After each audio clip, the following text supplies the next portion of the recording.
to the flag of the United States of America, and to the republic for which it stands, one nation, under God, indivisible, with liberty and justice for all.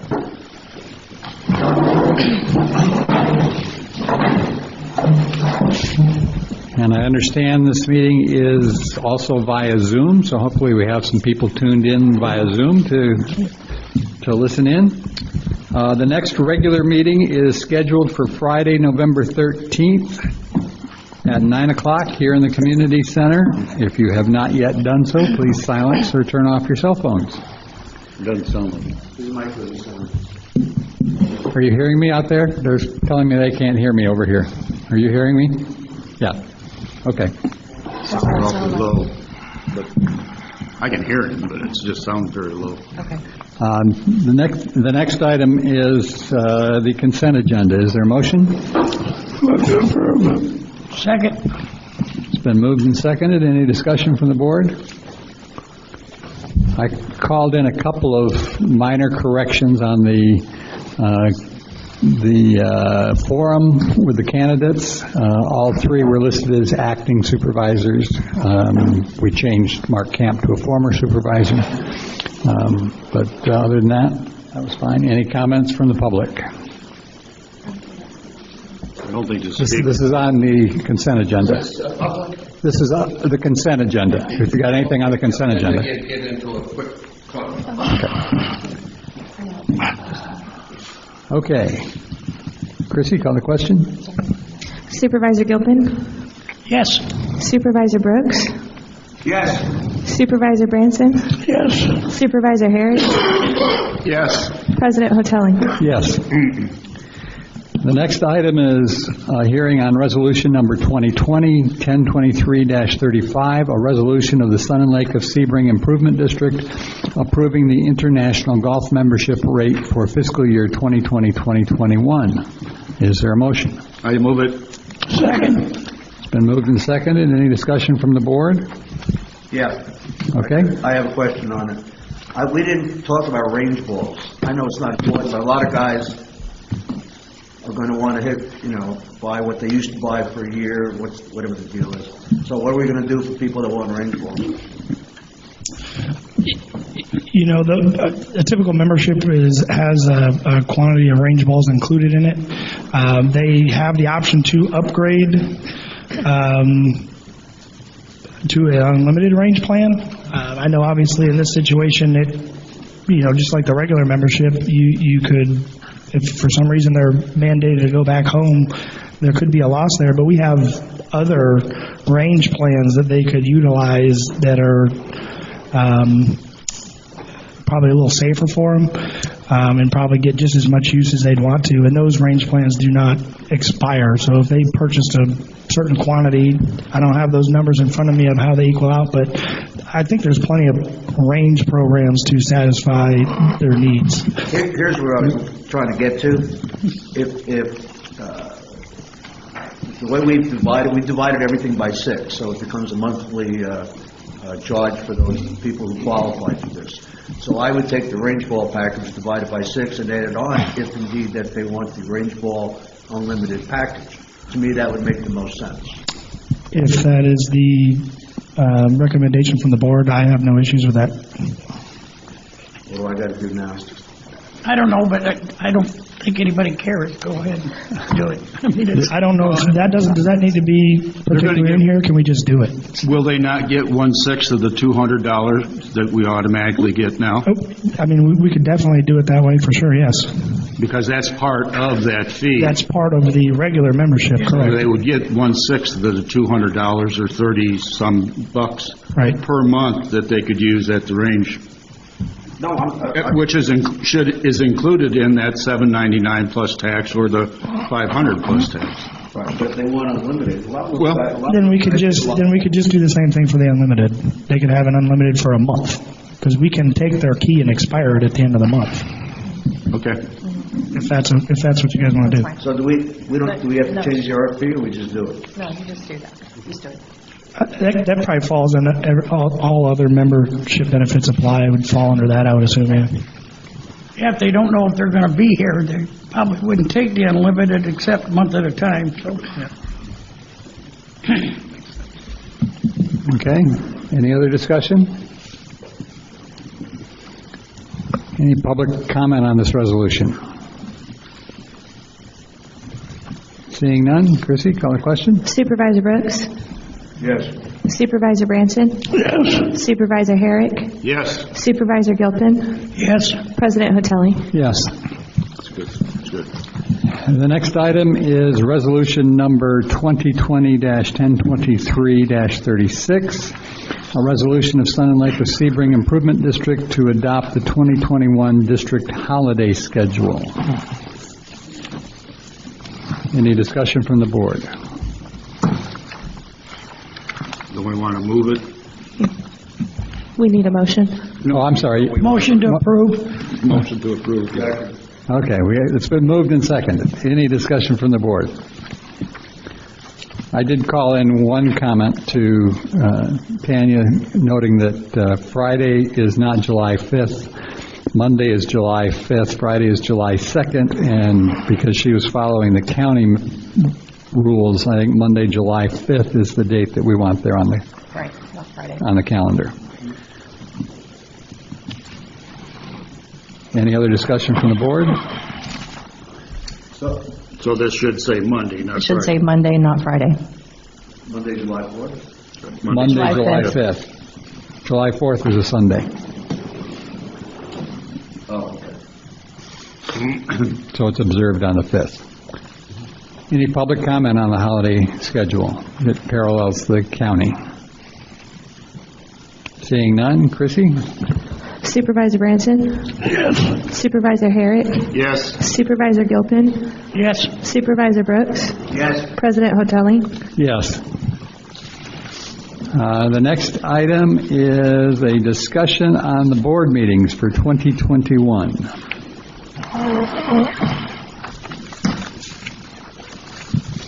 So this is not an action item. We don't need a motion, but is there any discussion from the board? I discussed a few things with Tanya. I don't like it. I think we're making a mistake. We have, if I'm reading it right, October, November, December, and then January, if we repeat ourselves, in 2022, we're going to have one meeting a month. I just don't think that's right. I would rather have several, add on 2 or 3 more. You can always cancel a meeting, I would assume, but this way, I think to say we might need extra meetings, no, that's just my opinion. We don't have enough meetings.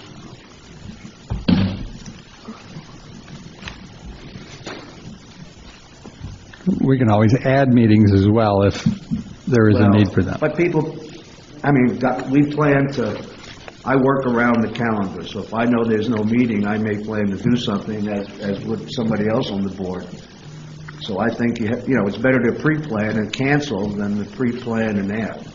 Plus, if you add it up, there's 6 months, I think, maybe 5 months, I'm sorry, where we only have one meeting a month.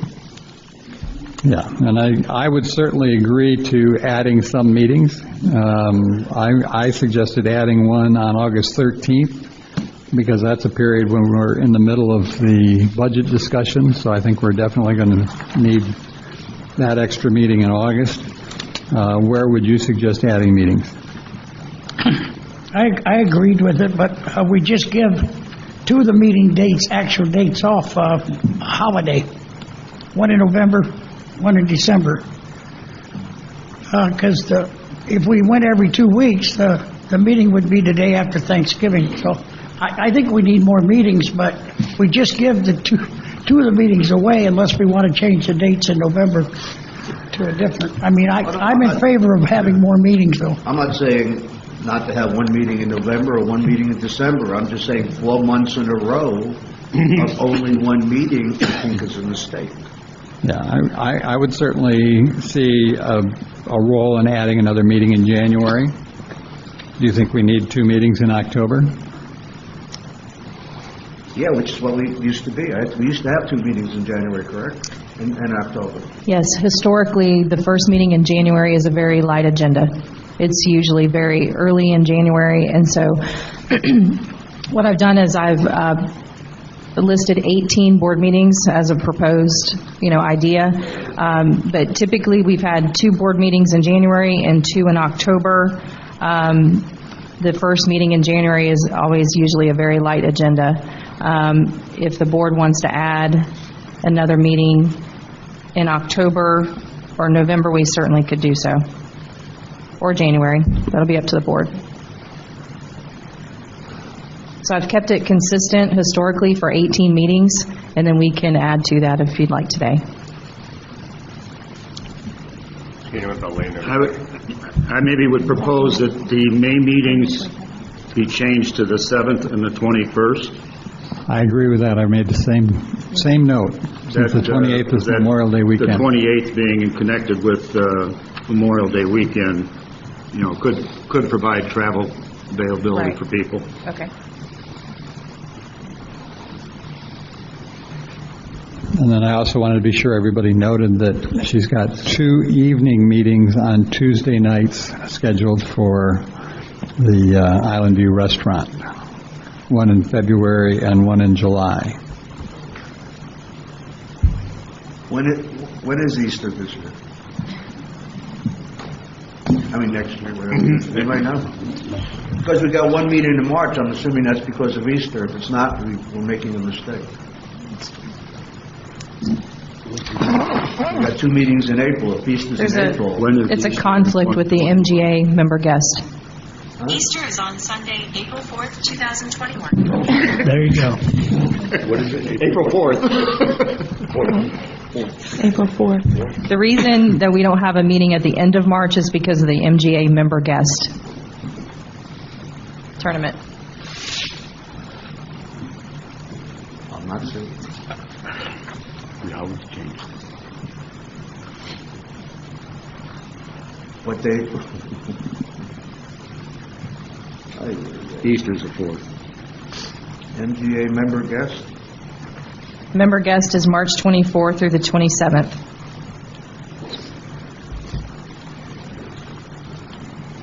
And then Easter's the next weekend. Okay.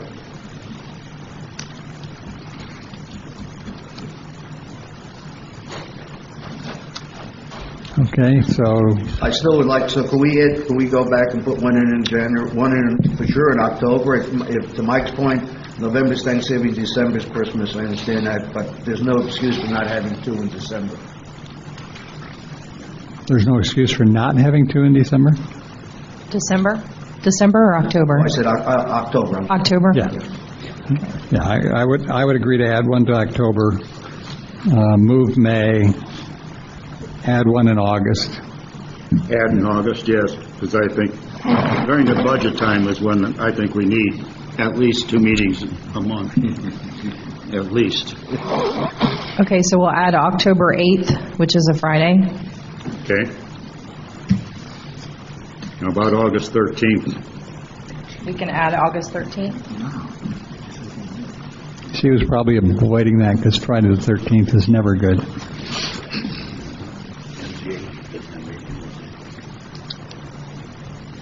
Okay, so we're adding August and October, and moving May. And do we add one in January? The indications are the early January meeting is usually pretty light. Well, the second meeting in January is the landowners meeting, and that that's really geared towards a whole different subject than board issues. And there will be an election, correct?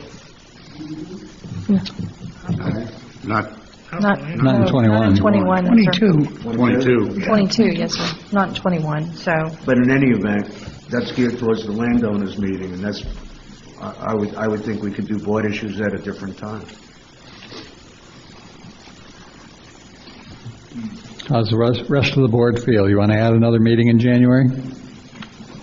I would say yes. I don't care. It's fine. Put it on the 8th.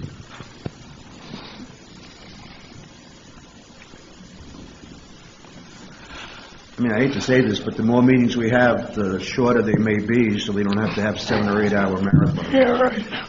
Can't disagree with that one. I don't think so. Okay, so we're adding 3 meetings and moving 2. Any other thoughts or comments? Any public comment on the schedule?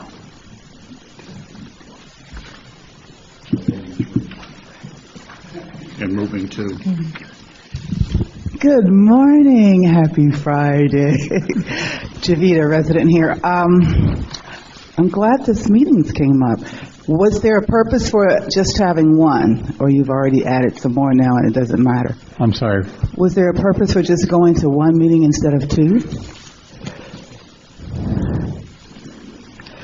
Okay, we can I skip think, that. most of the time, Tanya just tried to keep it at 18 meetings, I think. And that's why, but in the summer, and I know you're here, part of it, we start at 9 and get done at 3:30, you know. On a one time? It's just, the more meetings we have, it's not just for us, it's for the audience. Right. Because it's tough if somebody's interested in what's going on to stay here 6-7 hours, so. Yeah. I think the majority of the board just want more meetings, so it could be easier on the audience. Oh, I thought you decreased them. I apologize. No, I agree with the We're trying to increase. add, yeah. Right.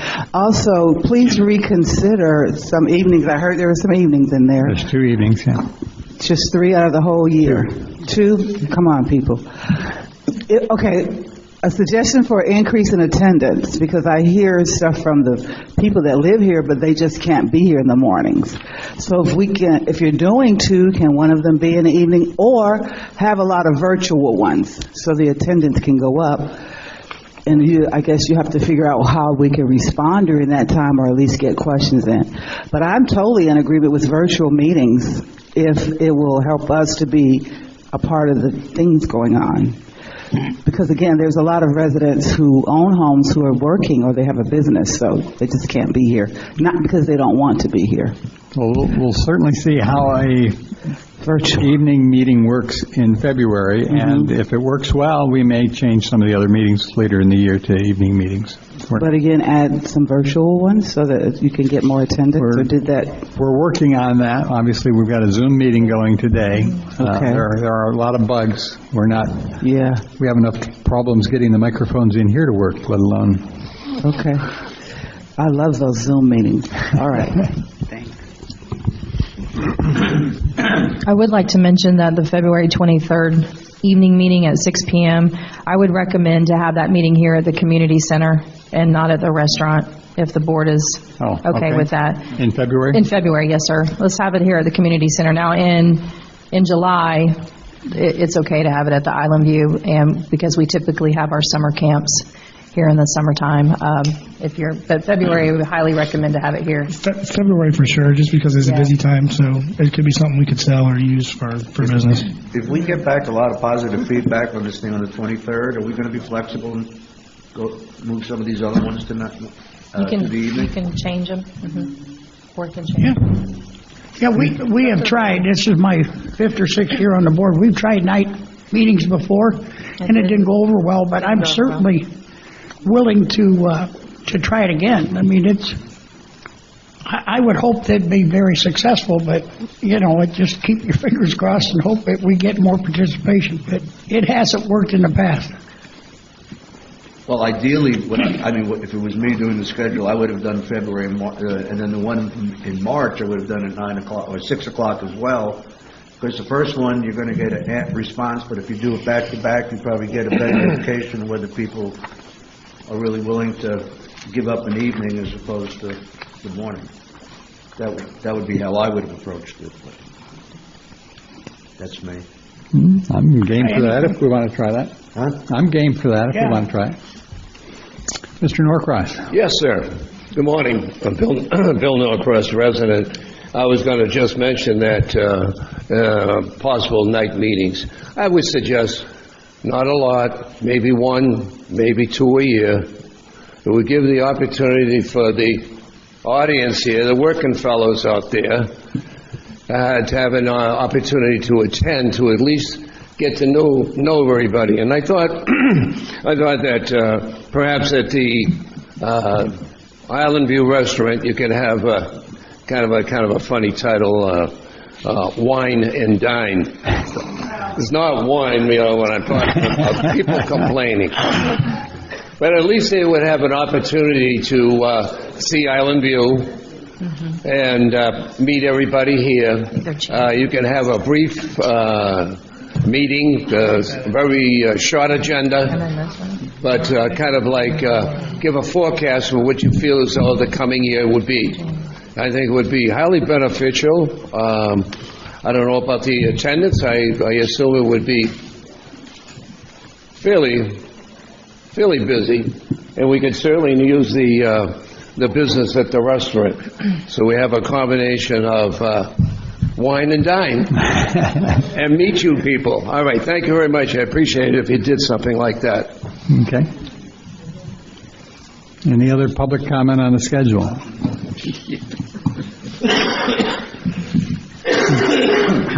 It's an interesting comment that maybe it would be appropriate on the February agenda in the evening to schedule the president, whoever that may be, to give a kind of a state of the district comment so that the public can hear that too. But of course, staff would have a big role in putting together for the president. Yes, sir.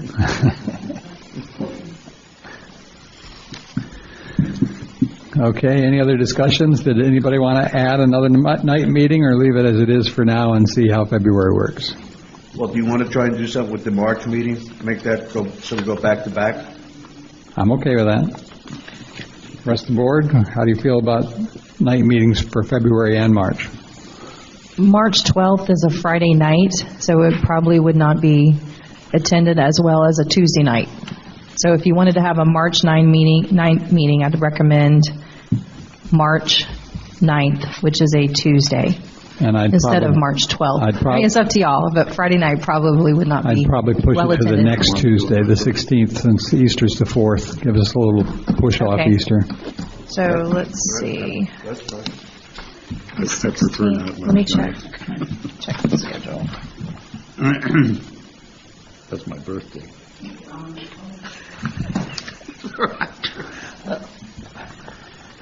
Well, Okay. we scheduled a meeting on my wife's birthday. That's even worse. March 9th. Okay, March 16th is a Tuesday night. It doesn't have to be a Tuesday night. Happy birthday to me. Tuesday, March 16th, folks? That's it's Tuesday night. I'm sorry, I actually moved it because of Easter, but Easter's April 4th, not March 4th. So I'm fine either the 7th or the 16th, or 9th or 16th. March 9th is a Tuesday. That's would also be an option. March 9th. It's his birthday. Well, the 16th is his birthday. Whose? Mine's the 9th. Yours is Okay. the 9th. Okay, So let's what go about with the 16th. And that's good, since we've only got one meeting that puts it more in the middle of the month. So I think the 16th works. So March now, the 16th at 9 o'clock. 6 o'clock. 6 o'clock. 6 o'clock. So we'll remove March 12th and add March 16th on a Tuesday, 6 p.m. Correct. And do you want both of those here as opposed to at Island View? That would be the best. No, I think. staff's recommendation because of the busyness at Island View. And we hope it's going to be even busier. Okay, I think we've beaten that up for you. The next item is a discussion on the golf rules and regulations. I think everybody's had an opportunity to get feedback to Mike on. Any board comments on the rules and regulations? I have two, if you want me to start, Neil. Sure.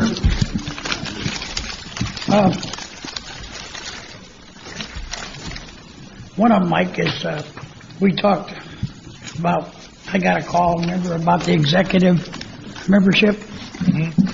And the person was adamant about the 50, and I said, you and I talked, I couldn't find it. Well, if you see it here where it says, it's under the 50 years of age. And and our sheet says 50 and below, so all we gotta do is make it, we Consistent. can't change it because we've already sold some, I'm sure, this year, so I will just make sure the language, I'll change that language to reflect the same that's on the packet. then hopefully I won't get any more calls, but that's how some people get confused when we do stuff like that. Okay. So just to be clear, That you're was changing it to oversight. 50 and below? It's 50 and under. No, Oh, you wanna under. make it 50 and It's under. 50 and under. Well, you can't change it this year, so there was an opportunity to change it, but, so it's up to you where you want. I would keep it at the 50 and under, just for those Okay. folks that Okay. were counting on it.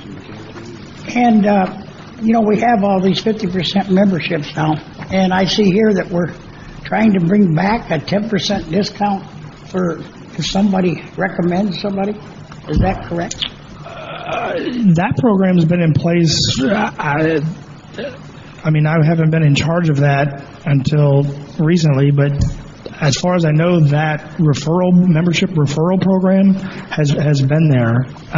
We're still giving half as- memberships and 10% discount? If a member refers a new member, they get a referral fee. Yeah, but they get it for 50% off anyway. I mean, it's not a, Right, and not like it that, used to be. the 50% off program came after the referral program, and I think it's okay to have both.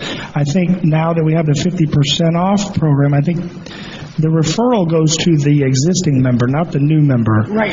And I would suggest that maybe if we need to change that language, that the referral should come after the 50% off rejoins to a full membership.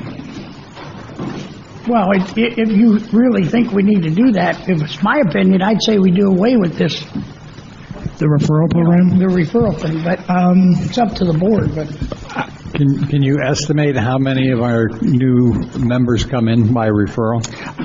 There's a handful. It's not So it's not a major... it's not a major issue. but they end up getting a membership for 40%. Well, no, they don't. No, they get... 10%? I understand, yeah. That 10% goes to the... 10% is on the 50. No, the 10% goes to the The referring person that member. referred him. Yeah, but we're still losing the 10%. Well, okay, we are losing the money, but the new member isn't getting that extra discount. Right. We're rewarding the current member for bringing us a new member, Right. Yeah, which isn't a bad thing if the program works. I think most, and I'll go along with anything because I don't care, but I don't think anybody that's joining now joins because a friend recommends it. They join it now because it's 50% off, but I don't care. I mean, Well, I liked Mike's comment that if they get referred and join at 50% off and then re-up at full rate the next year, then we give the referral reward. I think that's a good could you suggestion. tell everybody that joins that I can be friends with anybody? Okay. Yeah. Okay. Okay. That's all I have, Neil. Anyone else have any comments on this?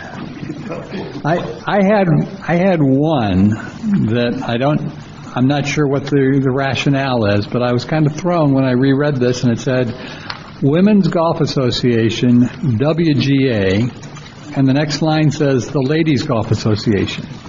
So if it's the Women's Golf Association, why do we call it the Ladies Golf Association? There's two of them. Well, I understand. I see but the play on wording right there, and I can change that. I mean, I see what you're saying.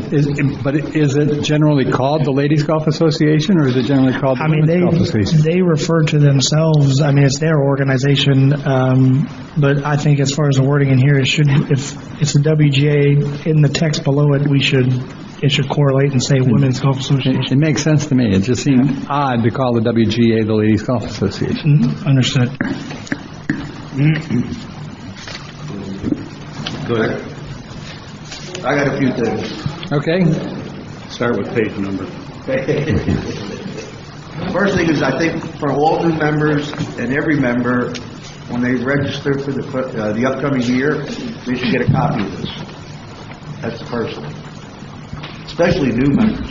But I would give it to the old members just as a reminder, these are the rules and regulations, so if they break them, they were made aware of it. I guess page 2, I still have a problem with the hours of operation. This is the only golf course I know that closes while there are still golfers on the course. I don't understand that. I've never understood it. I don't get it. The pro shop should stay open until, what is the word, dusk. I don't know why we don't do that. There's not a course in the county that stays open till dusk in this county. I don't care. Most courses that I used to join and belong to, they don't close their doors while people are on the golf course. I mean, it's at the board's discretion, but if we do that, it's going to add a pretty large sum of labor. I mean, we're talking 4 hours in the summertime. In the wintertime, it's not a big deal. A lot of labor. Let me ask you operationally, what do you do with golfers on the golf course with one of our carts? We have employees on staff till the last cart comes in. It's just the pro shop is closed. I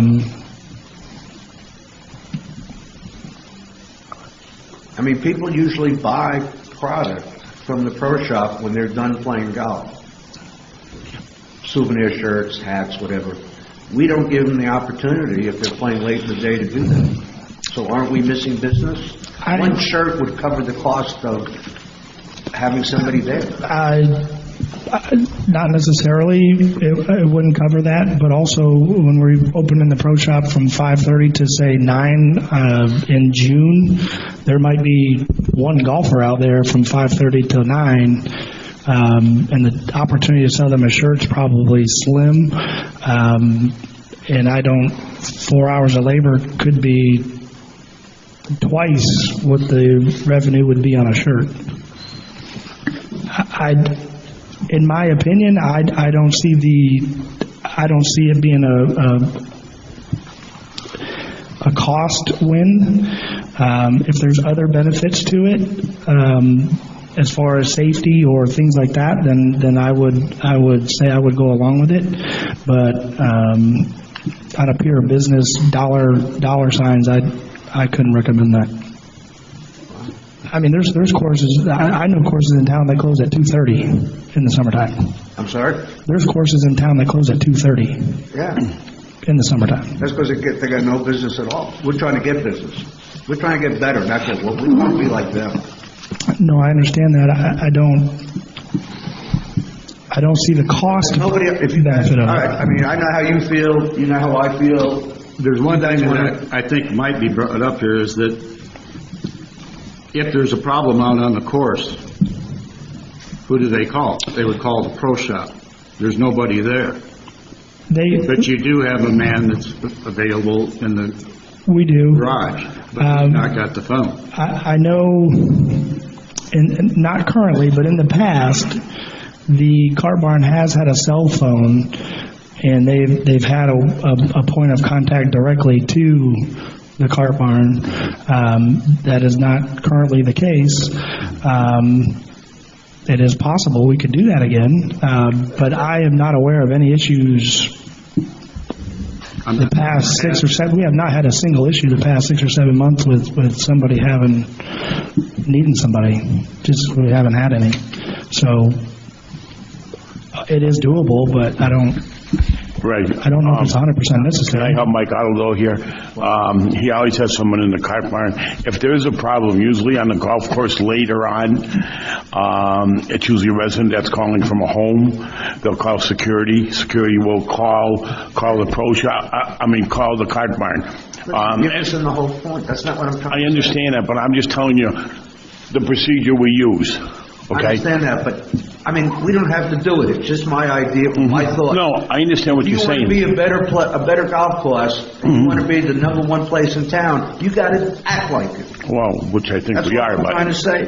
And if you guys don't think it's important, fine. Well, we haven't had we haven't run into any problems with getting hold of the cart barn if they call security, right? And if they call me, Mike has always answered his phone for me at night, so. If it stays light till 5 o'clock or 8 o'clock in the summer, and these guys close up at 5:30, you guys don't see anything wrong with that? Well, You're stopping people from even coming on the course. well, Maybe, it's not the end of the world for me. I just Right. think we can consider it. I understand your point of view, but there's a reason why there's no courses in this county that do that, because it doesn't make good business sense. You close down the pro shop on your Tuesday night league? The pro shop closes at 5:30 on Tuesday Pro night. shop when you have a Tuesday night league too? Correct.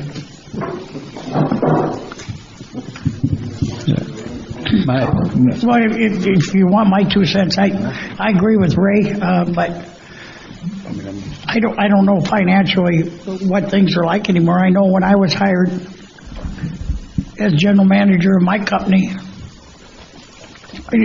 I would love to have 40 hours in the first 3 days, but I don't know anymore what the laws are.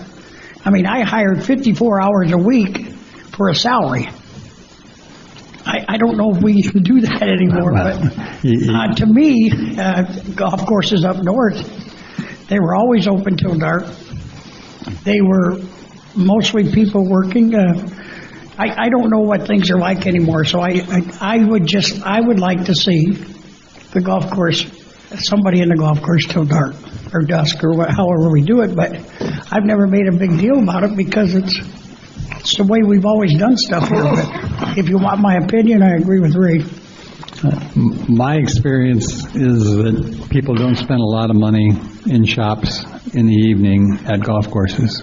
Even at Pebble Beach, our shops closed at 6 o'clock. We kept somebody staffed in the starters area for emergency issues, and they might sell some golf balls or something if it came up, but the shop where you would buy shirts and all that, they were closed. So I would tend to agree, based on what Mike is saying, that financially it doesn't make any sense to stay open. If there's a need to do it for safety and security, that's where I would be more concerned. But it sounds from what Mike and Mike have been saying, we've got that covered too. So I don't think it makes financial sense to require the additional hours of staff, and the staff that we have working in the pro shop for the most part are hourly staff that we'd be paying probably overtime to, or have all kinds of scheduling issues. Okay. You're probably talking, what, $5,000 a year to do it?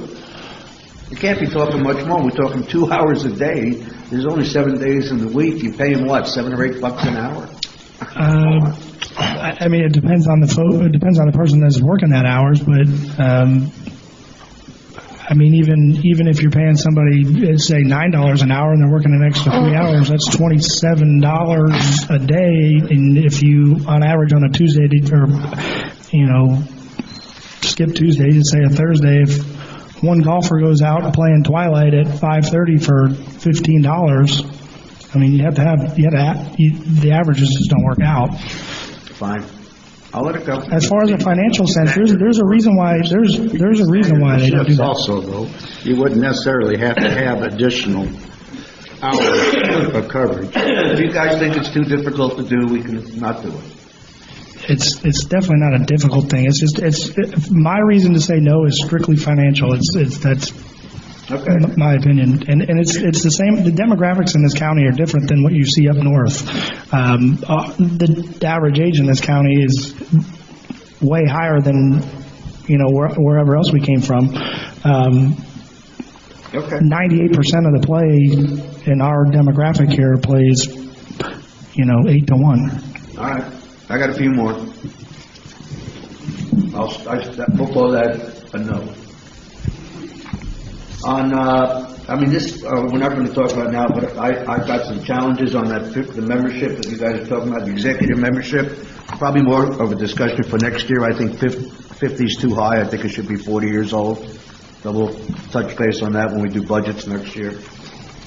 Are we okay with that last line on that page? To qualify for age-restricted memberships, member must be of age by October 1st of the new membership year. Do we think that explains the problem away that we had, so we won't have it again in the future? Is everybody good with that? Or do we need more detail? Ray, on that point, to clarify, that's the same language that's been in the membership packet since 2010. I understand, but he's asking whether it's clear, and if you were just reading it, I would need an example, so maybe we should add an example.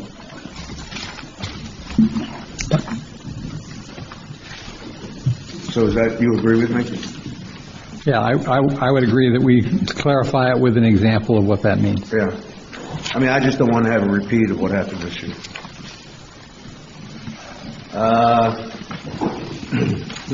Driving range policy, I get a kick out of the last bullet you have there. Golf staff will monitor on a daily basis to ensure compliance of driving range policies. That ain't going to happen. So why would we put that in here? Or is there something going to happen that none of us are aware of? Well, I mean, the golf staff being pro shop staff, car barn staff, it is monitored. It is not monitored 24/7. But, I mean, they do the best they can with the resources they have. Again, it comes down to the financial sense of having a range attendant outweighs, the cost of having a range attendant outweighs any cost of buckets and range ball purchases from theft. But we can, that language has been in there since the inception of this. I didn't add that or change it. If the board feels that it doesn't portray what we actually do, then we can change it or take it out. I think you can do it, Mike. I would just take it out. If you can't do it, you don't. But they do it. He doesn't say we patrol it on an hourly basis or every half hour to make sure everybody's in compliance. That we have somebody over there daily at some point, maybe more on some days than others, but if they see something awry, they'll address it. I don't see it as a problem. Except it's never been done, but that's fine. You're saying staff has never been at the driving range to look at things? I'm not saying that. Well, you said it's never happened. I'm implying it, but okay, fine. Golf cart storage. I know we talked about this in the past, but since we've cleaned up the golf carts, the storage facilities, maybe now we're in a position to offer them available to residents for non-golf equipment or storage or what have you, and charge them $500 or whatever we charge a unit and get some extra income that way. Because right now they're sitting empty, I assume. There are some empty sheds out there. I know we're when we see our supplemental cart fleet come in for the winter season, we use those. I don't have an accurate number of how many we would have available at any given time to rent for that purpose. We could look into that information, and if the board sees that being fit, I mean, I think it opens up a new can of worms of policies and procedures of how we handle, like a regular storage unit, how you handle delinquencies and things like that when people leave their stuff in there. And I mean, we can do it. There was a time that the board, I think I was even on it, that we said we didn't want to do it, but now that we've cleaned them all up, maybe that's why I'm bringing it up, if you guys are interested in doing it. If not, that's fine. I would be opposed to it. I think it's a nightmare. Storage units can create all kinds of problems. You don't know what people are storing in them. If you open it up to things other than golf carts, and you could end up... Also, to be clear on that, I mean, I've done research on storage units before. I think if you start storing people's things in there, I think you have fire protection I think there's some regulations that you have to abide by with firewalls and maybe possible sprinkler systems, depending on what you store in there. I don't know if that qualifies under that or not, but I know there would be some research to be done to see what we can and can't do. Yeah, for sure. I have a storage unit that doesn't have firewalls, so I don't think that's the issue, but you just never know what is going to come into storage units. I just don't think we want to get into that business. And we should check that rule about putting our rented golf carts in there too, about a firewall. I actually have some language, but with me actually, but I'll look at it later. I'll get back to you on that. Okay, you'd be happy to know only one more thing. This thing at the end, member groups, what the heck is that? One second. Where did that come from? Give me 1 second, Ray. And why is it in here?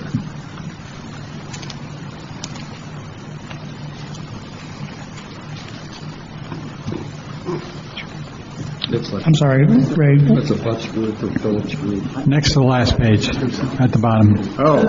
Everything's closed. So why is this thing on member groups in here? I don't understand this. I mean, it's all true, but why is it here?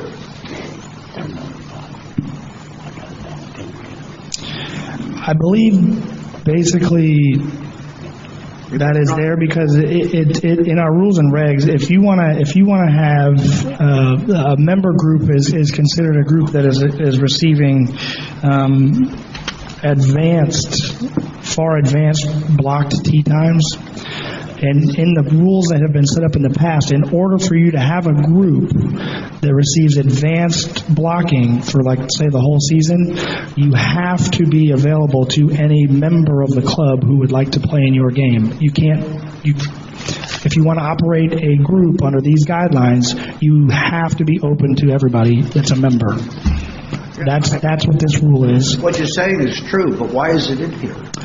I would think that's a good policy to have in here. Just add it. It wasn't in your first draft. I didn't add that in there. No. This was not in the first draft, or was this added 3 years ago? I did not add that. We did not personally add that for this draft. It was in the first draft? That had to have been, because I didn't put it in there. Had to have been? It's not on that one. That's not observable.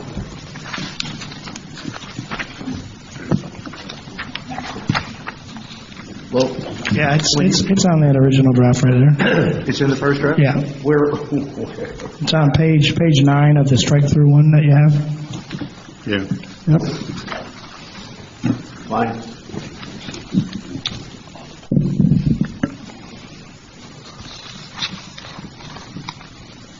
I'm done.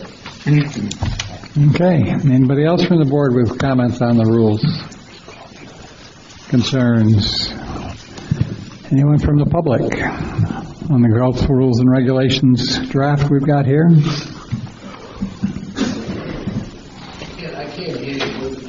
We're talking about the golf rules and regulations that we've been reviewing. Do you have any public comment on that? Okay, fine. Bill Norcross, resident. I know of a person that worked for 2 years. I'm talking about the benefit of a 10% kickback from the pro shop for inviting members and encouraging members to join. Well, I happen to know a person that worked for 2 years on a couple who was up in Maine. They sold their house, and I sent them pictures, encouraged them instead of moving to Tanglewood to buy a house here, which they did. They spent $260,000 on a brand new house. Now, if they're here for 10 years at $5,000, that's a lot of money. That's $50,000. And that particular person happens to be me, because I encourage these people to come here. And I think for a lousy 10%, whatever it is, it's not a big deal. But I think it's an encouragement for anybody else to have people come and enjoy our fine golf courses. So I hope that particular plan is it kept in place. Thank you. That's the plan. Okay. Any other public comment? Okay. Staff have everything they need from us on that? So what we will do is make those changes, and we will post the golf rules and regulations to the Center Lake Golf Club website. Is there any other further action that needs to happen here? That's what we'll do, make the changes, and we'll post it to the website. Yeah, I just does it need to come back to us for a resolution? It has not been formally adopted by resolution in the past. I think we just want a consensus on any more changes, and then we'll post it to the website. Okay. All right? We're going to hand them out to new members and all that. I mean, we discussed it, but did we decide that's okay? Or? I wrote that down, Ray. I wrote that down for us to do. So we're going to do that going forward, we're okay? We'll figure out a way to get it to everybody, whether it's in their packet or Email. email. We'll do it one way or the other, yes. That's a yes. Yes. That's a yes. Yeah, it seems like the membership packet is the perfect time for that. Yeah. I agree. You might be able to find an inexpensive way to Put it in a have it booklet form. produced into small books as opposed to using a lot of paper. Yeah, let's make it look professional. Good idea. Sorry. Were you going to add something?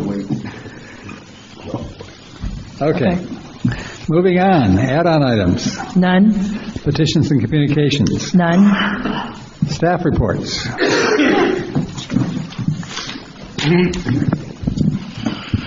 All right, supervisors, membership update for you. Currently, year-to-date, we have collected roughly $741,000 in membership revenue. That's about 71% of our budgeted revenue for that. Last year, at this time, we had $856,000 in revenue collected. That difference is about $114,000 off pace from last year. Obviously, that's a little bit scary, but the good side of that is currently for the month of October, we're $20,000 ahead on green fee revenue. So there's a pretty, after you defer the revenue from membership out over the 12 months, it's basically a wash at this time. So although that's a little scary, it's been okay because, golf in whole is doing well. We've had 25 memberships downgrade and 41 memberships upgrade, so we're on the positive side of that so far this year. The 50% off program, currently we've had 12 of the 17 that have expired have converted to a regular membership. So we're at roughly a 75% conversion rate so far. I mean, we're in the young stages, but it's promising at the early end. We added 12 new ones so far this year, and that generates, so we have 58 current new members in the 50% off program. Since inception. It's been a year and a couple weeks. So when we originally put that together last year, this has far exceeded what we brought to you to say our goals were. We've far exceeded every part of it, so that program is doing well. Just wanted to update the board. I have spoke with EasyGo, and our supplemental cards will be available on November 15th. So they have got back to me with that. For the most part, I think we're hanging in there. We've had a few touch and go days where it's been really tight, and we've monitored our cards very, very closely. We're controlling the golf carts more closely now. That way we can develop data of how many people on certain days, how many of the club's cars that we're using for membership that we didn't used to. So we are developing some data to kind of help us as we get busier. I think we should be able to make it through the 15th relatively unscathed. The Veterans Tournament's I got my eye on that. They're still currently doing signups for that tournament. I counted this morning there was 20 or 21 foursomes in there, so mostly members. So I think at this time we're okay, but the majority of the signups are probably still to come. If you've been on the course, I'm sure you've noticed that we've been roping off and redirecting traffic. The majority of that's been due to the rain. It's been just unusually wet for October. We had to close Deer Run number 10 down for a couple days because it's wet, and that course doesn't really have alternate routes to direct traffic and a kind of a car path only situation. So we have been operating on a kind of a 17-hole course. But I rode by it this morning with Brian, and it's drying out, so we should be able to get that hole back open. Total run's been really good through the last week here. Other things going on. Earl's been working on his overseed plan. Obviously we're going to overseed tees and fairways, but he's going to extend some of the overseeding out on the car path entrances where there's a lot of high volume of traffic to help reduce the wear, because those are the areas that wear out the most. Say the 18 Turtle, as you approach the green when you exit to the car path, it's a high wear area, so he's going to actually extend the overseed to accommodate that. Same thing on Turtle Run. When you get on the car path on number 3, it's just it's a choke point, so it's really high traffic. So he's going to overseed those areas to help reduce the wear to the grass there. They're still doing some coquina work out there in the car path transition areas that's on and off the car path, so he's still working on some of that out there. And I know they're still working on some of the washouts out on 16, but the excess rain's not helping them get that complete, but they should complete that very soon. That is all I have for you today. Do you have a sense of where the demand is for single-player carts as opposed to people being more comfortable with going two-door cart? Generally, the public, I would say the public has probably a 90% will ride two in a cart. The membership is probably on the 10% side of that.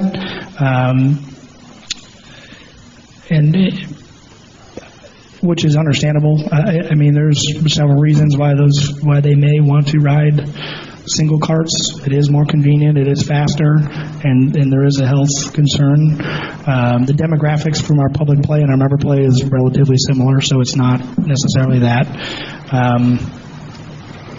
And a lot of amongst the membership and a lot of the member groups, the member themselves do not choose their foursome, so therefore they may be less likely to ride with that person if they don't know them crazy well, whereas the public, they're going to come in a foursome, they're going to get in the car, and they're going to ride here together, so why would they not ride together anyway? So that's more of my opinion on why you see that more. I think we're starting to see more people doubling up.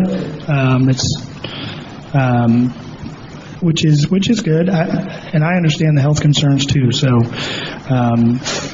it's been getting better. Okay. From the health concern, I agree. I think that's where we need to be conscious of it.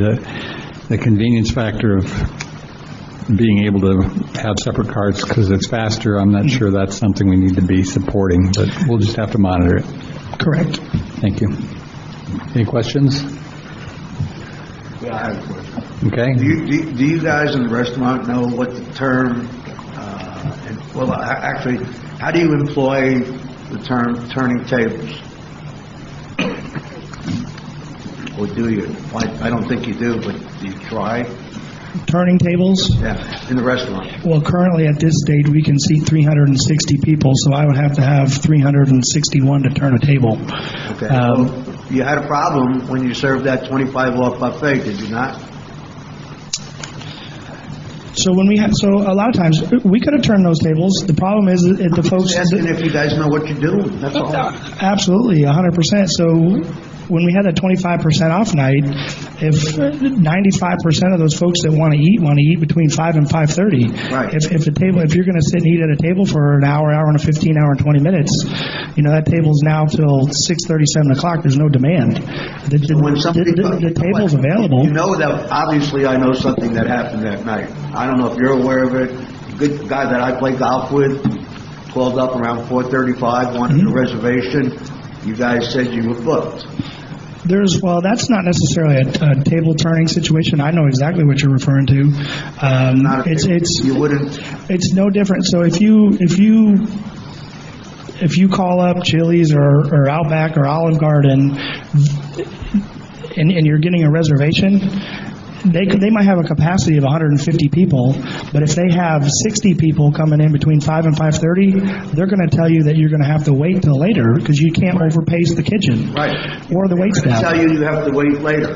We Right. told them it's not available. We told them that 5:30 or 6 o'clock was not available. Told him it wasn't available. Then he talked to his wife. They called back up a half hour later, and you guys told him, well, come on down. So he came down with his wife, and there's Right. like 8 or 9 tables that were empty. Sure, and there was probably more tables than that empty. And for the fact that when this gentleman showed up, he was a member, and we went out of our way to meet his expectations He had as a member. That's not the point. Absolutely. We went, in that situation, went above and beyond to make that happen, because in that situation where we're overpacing the kitchen, it's industry standard to delay times, and we decided that we were going to go ahead and take care of him because he's a good customer. I don't understand. It's very simple. If somebody comes in at 4:30, you guys should know how long approximately they're going to be there. So that table frees up at some time. That's called turn, and then you can take a reservation against it 2 hours later or an hour and a half later, whatever you think is right. That's called turning tables. You are correct. That's how you do more business. You are definitely correct on that. But if there is no demand at the second turn, then it's a moot point. Okay. Which just brings us back to the same thing that we keep talking about, and that is that we have to increase the traffic flow through there, and I don't see the action items that are causing that to happen. I see that your entrees are up, but again, I think there's more opportunity out there than what we're experiencing. I don't think we get any to speak of people other than that live here in Southern Lake. I mean, I think it's minimal.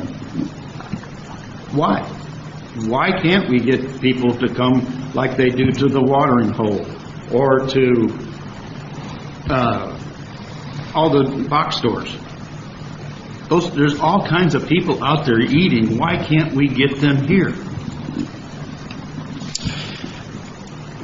Obviously, the goal is to increase that for sure, and it has been increasing. Through a pandemic, our a la carte numbers are exceeding pre-pandemic a la carte numbers. But that, as I say all the time, that doesn't mean we're stopping here.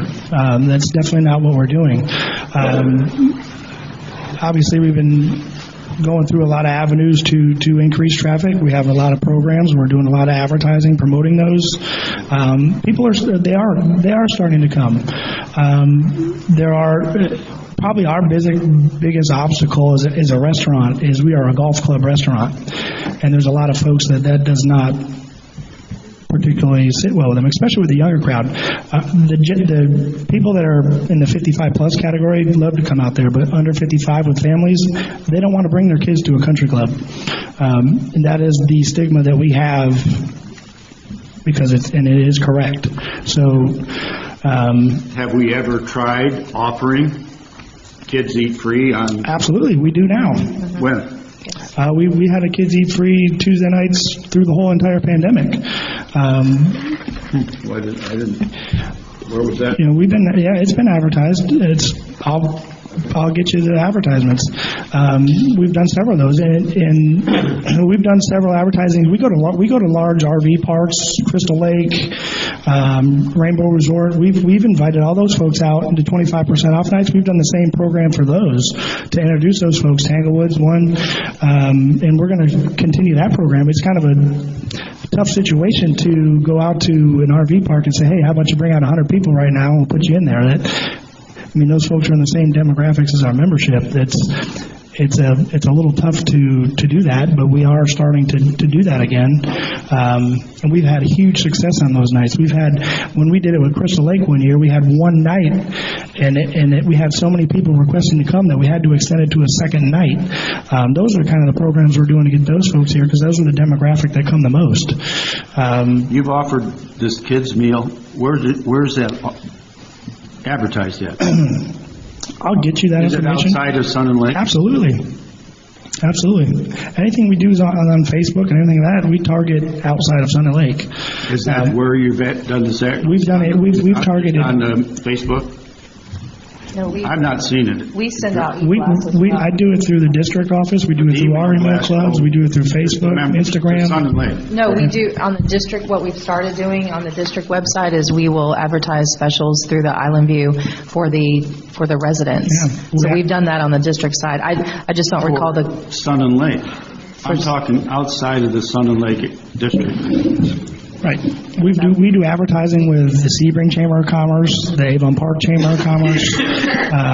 We partner with them a lot on all sorts of things. We have used the newspaper at some point. We do use the coupon book. We have several different ways that we market our things, but most of the time you might not see them because you're here and you're getting our emails. You're not going to, if we're doing a Facebook target campaign somewhere outside of Sun and Lakes, you're not going to see it. Unless you're involved in the chamber, you're not going to see it. But we do. You see the targeted marketing that we do to you, but you don't see the targeted marketing that we do outside of here because you're not there. Then I get back to it. Why are we not seeing additional traffic from those groups? What is keeping them from coming here? I feel that we are. I know our situation is unique in the pandemic, but when our numbers are going up through a pandemic with the demographics that we deal with, I think we are improving. I think we are getting there. Our numbers may be increasing because people are getting more comfortable of being around the same people all the time. But where are these other people? Do you see people that aren't Sun and Lake people coming in? Absolutely. Go beyond. Absolutely. So, and you can see if you follow our Facebook traffic, you should check out our Facebook page and read a lot of the comments. There's a lot of folks that be like, they say all the time, like, wow, I didn't know that was there. Let's go. A lot of those folks aren't from here. I don't recognize their names. But there's definitely several of them, and Facebook's been a huge one for us. In fact, I gave you some numbers before, but those numbers are increasing dramatically. I mean, we're reaching 4,000 people on particular advertising that we do, and that's very targeted, specific people. So we have the data to prove that we're reaching those people. When it comes to Facebook advertising, you can't get that when you advertise in the newspaper, not to mention it's 6 or 7 times more expensive to do it. And the economics behind that don't necessarily make sense. But I've been working with Brian over here and David Evangelista at the corporate office, and we've had a very targeted marketing campaign to generate more folks here. And it is... Would I like to see it more? Absolutely. But we're in a very unique situation, and we are seeing improvement in that unique situation. So, I mean, if I was in your shoes, would I want to see it keep growing? Absolutely. So, I mean, I do too. And I think we're making headway. And again, we're not done. We're still growing this thing. It's So I took this job in January, worked January and February, and then in March we had a pandemic. We were closed for 2 months, and then we had to open up slowly. So we're now at 100% for 2 weeks. There was not a lot of time in that situation to grow the business since I've been here. I've had 16 or 20 weeks. I know there, Mike. You've been there as far as the head of the restaurant for 3 years. Now, I know you were governed by some other people at the time, too, but that restaurant and my complaints about the restaurant have gone back at least 3 years about a lot of the things, the service, et cetera, et cetera, et cetera. So yes, the pandemic hit right after you took over as general manager, but the problems with the restaurant have been there for quite some time. Yeah, So, I can agree with that, and I think we made up some ground in those 3 years that I was in that position. I'm in a uniquely different position now where I can really dictate what we do, and I can make further headway now than I could then. I wasn't in control of everything then. I know you weren't. So we're getting there, and I'm not done yet. I want to keep going further. So, And I'd like to say I am seeing and hearing improvement, so I appreciate that. And, obviously one of the big challenges are groups, because we're not getting the banquet business that we used to be able to get, and hopefully that'll come back someday too. But the growth of a la carte is certainly an important thing, and I appreciate your work on that. And I agree, we all need to keep it growing. Okay. Next, staff report. Any more staff reports? Yeah, I'll go. On watch orders, we had 746 last month that we homes we went to. We had 190. Can you use the mic? Oh, I'm sorry. 198 code enforcement warnings or citations. We did have a couple. Well, we had one home that was broken into, which was on a watch order. So, which is on a watch order now. We had a couple of incidents over the last month where I had a lot of calls about why the sheriffs were in certain areas. Well, they don't report back to us, but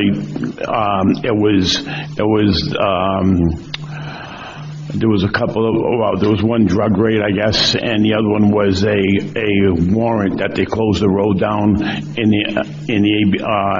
up front at night for a couple hours because they were looking for someone. But I've got a lot of calls about water, drainage. Obviously, everyone knows how much it's been raining. I had 9 calls on Monday, just through the weekend. I try to explain to everybody, listen, the water table was very high. We are trying to mow what we can. Some areas we can't get in and mow, but we're trying to get in there to mow. Besides that, it's been pretty quiet. So, any questions? Raymond? It would seem like it'd behoove us not to try to mow some of those ditches when they're that wet. Right. Because all you do is make it look worse. Absolutely, and that's what I try to explain, but some people just think, we should out there mow them, so, we just got to wait till it dries up, so. Okay. Any other staff reports? General counsel report. How many open permits do we have right now? Residential. This week we just hit 64 for the year.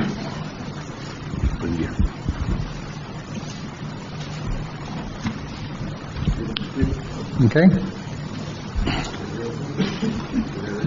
General counsel report. Real quick, just a couple, we got a couple of foreclosure sale coming up on October 29th. There were 2 scheduled, but one of the properties got redeemed, so we got that money, but there's still one scheduled for the 29th.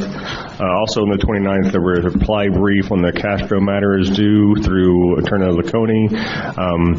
Talked with him earlier this week also about some of the Mueller issues. I was hoping to have an update for today, but I don't have one. I talked to Tanya, and I'll be talking to Mr. Laconi either later today or early next week, saying we want something filed by the end of the month. Otherwise, we're going to look for other litigation counsel regarding the Mueller matter.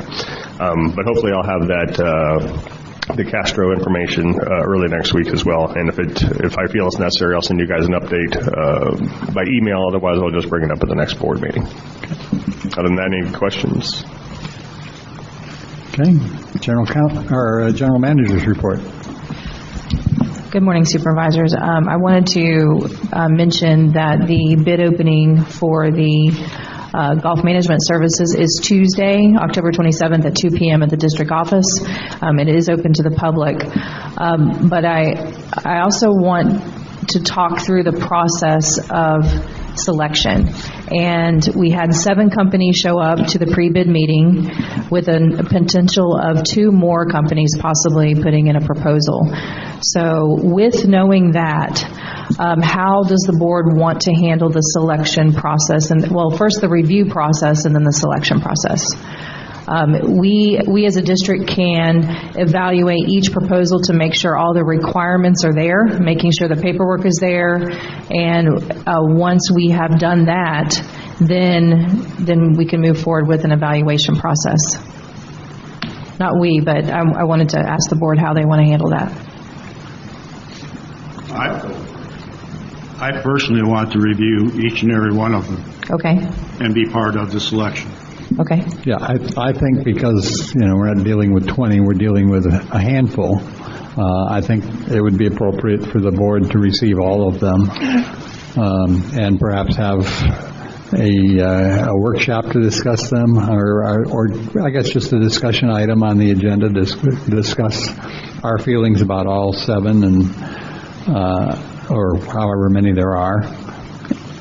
And I'm not sure, there's a number of things that will go into the criteria. So I'm not sure that we can address the specific criteria other than how well they meet what we've requested, what they estimate, and make a decision. I'm not sure what the criteria is going to be until we see what their proposals look like. I agree. What are we talking about? We're talking about meeting each of these. Can you pull the mic closer? We're talking about meeting each of these companies. No, initially what we're going to do is once we receive the bids on Tuesday, then each supervisor will receive a copy of the bid once we review it to make sure all the requirements are there, okay? Right. So each of you will receive a copy of the bid along with an evaluation sheet for each company. I mean, that's, in the evaluation sheet, we want to put together a draft of some sort of a point system. Is that, no? Yeah. Well, Tanya, I don't know how you can, to me, you got to tell us whether they did what they're supposed to. Yes, we're going to tell you that. And then after that, I think it should be at the board's discretion to talk to everyone that has qualified. Now, Right. I don't care about a recommendation unless they haven't done it right. Yeah, I would say that any of them that pass muster with having met the terms of the RFP come to us, we review it, and I think we come together as a board and discuss it. I don't know that we can necessarily rank them by some arbitrary criteria.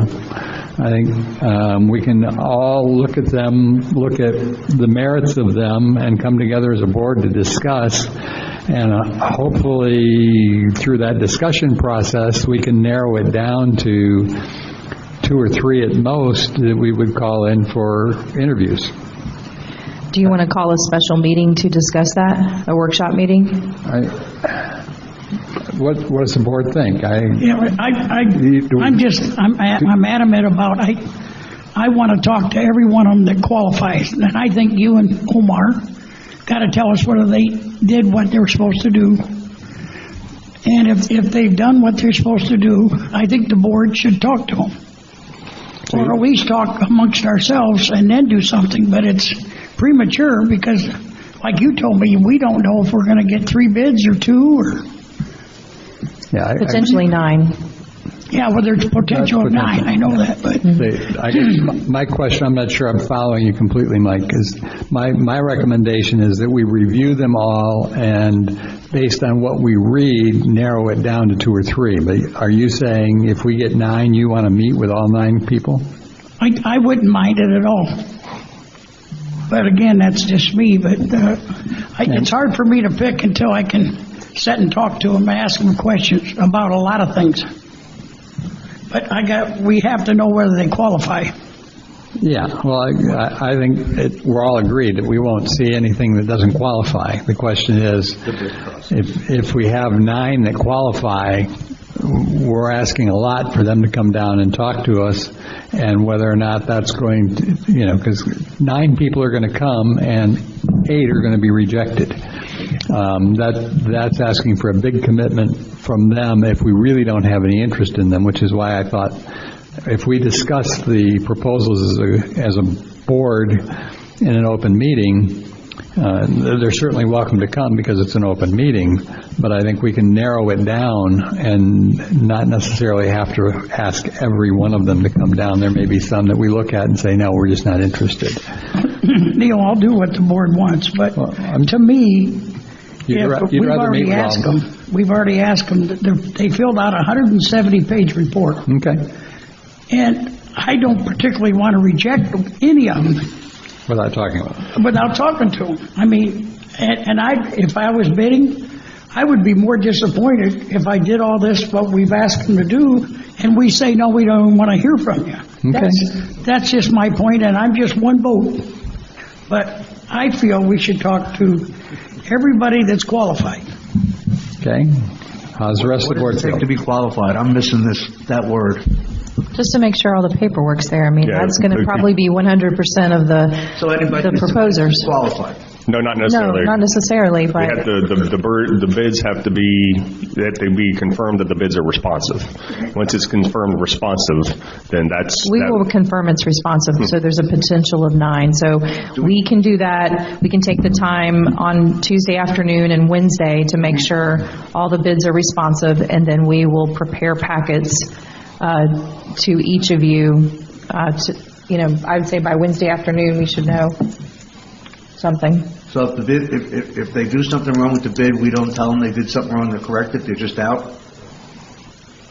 Yeah, basically, because otherwise that invites a potential bid contest, which we don't want. Well, I kind of agree with Mike on this one, but I think we have to be smart about it and play it out, because we're talking about a lot of hours that we're committing to this, which is fine because it is kind of important.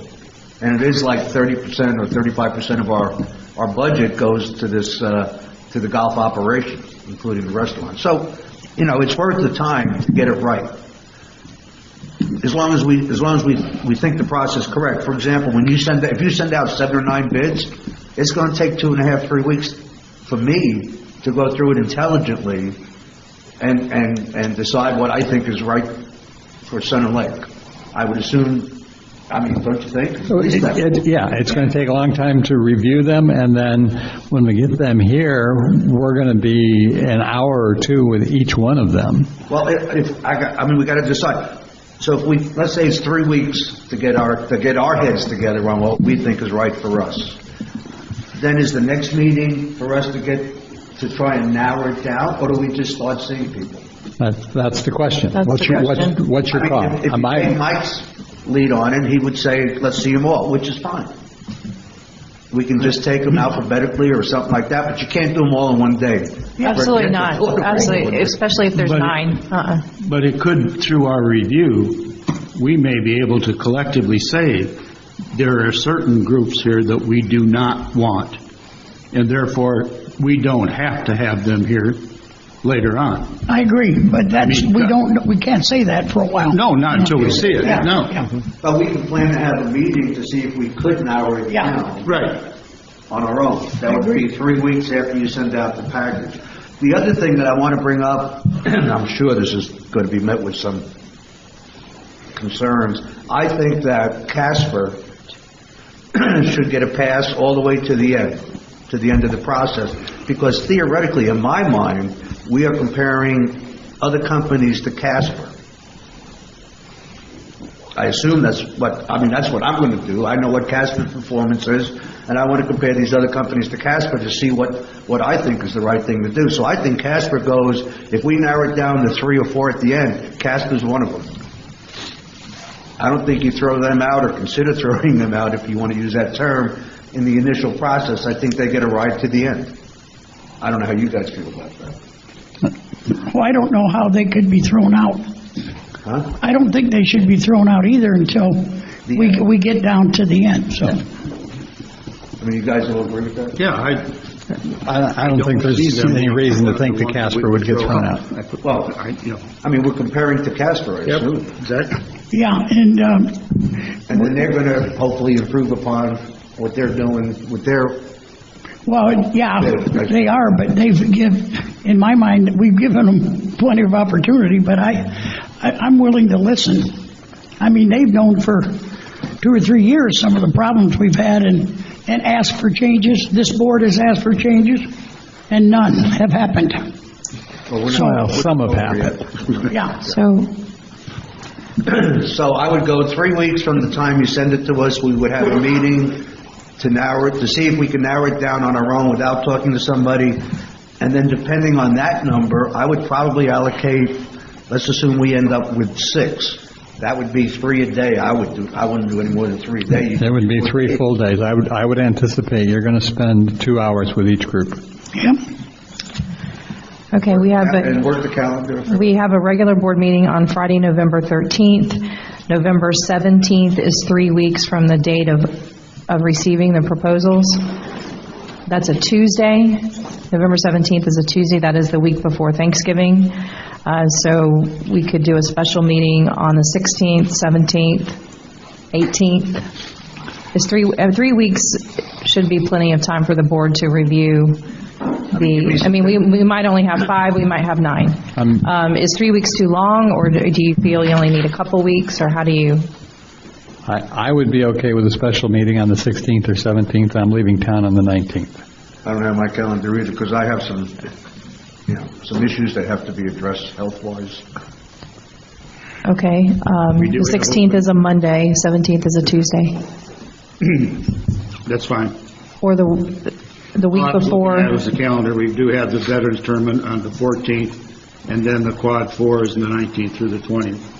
Okay. So those 3 days in between there. So we're saying the 16th and the 17th? 16th is a Monday, the 17th is a Tuesday. That's 3 weeks. So can you give us to the end of the day?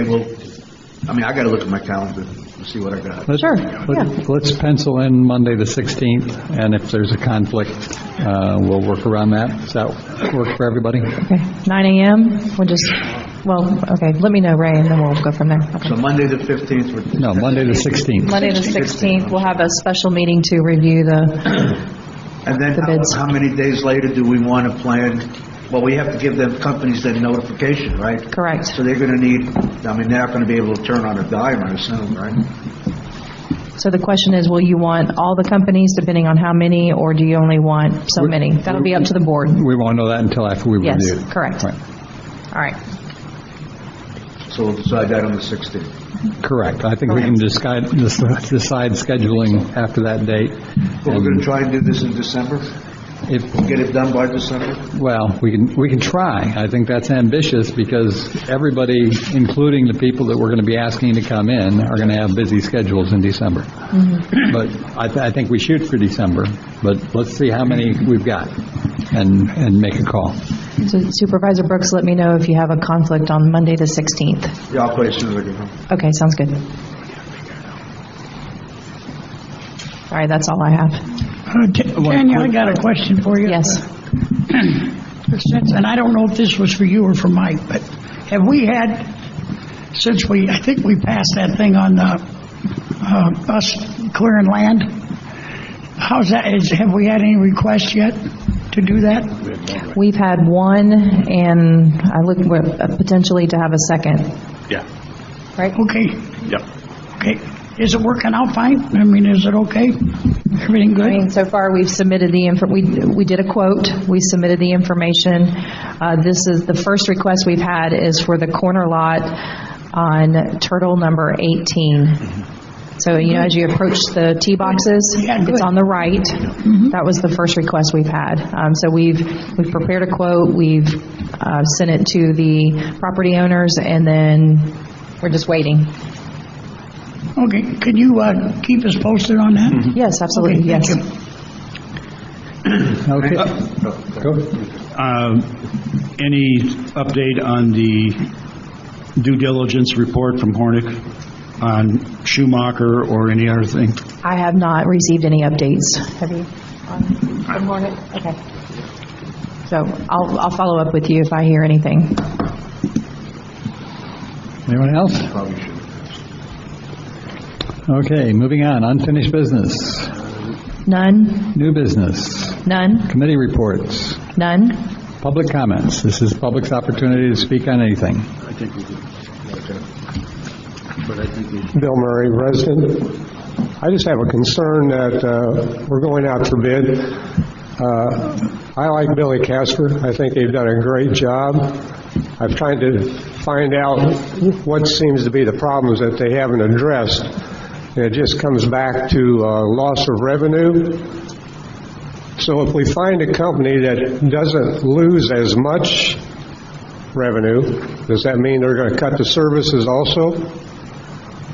As a new homeowner on the golf course, I would be concerned with quality that the company comes in with, because your property values are definitely going to be dependent on what the golf course looks like and is. I remember pre-management companies, and it wasn't in the best of shape at that time.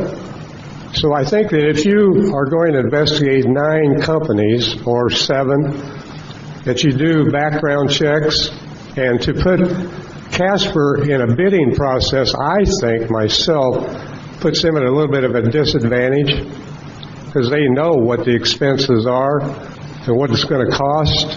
So I think they're a little bit of a disadvantage for trying to bid this. I do like the idea that they make it to the finals, if that's the way it's called. But I'm concerned about quality, and I'm very satisfied with Casper and what they've done with what I've seen. So, thank you.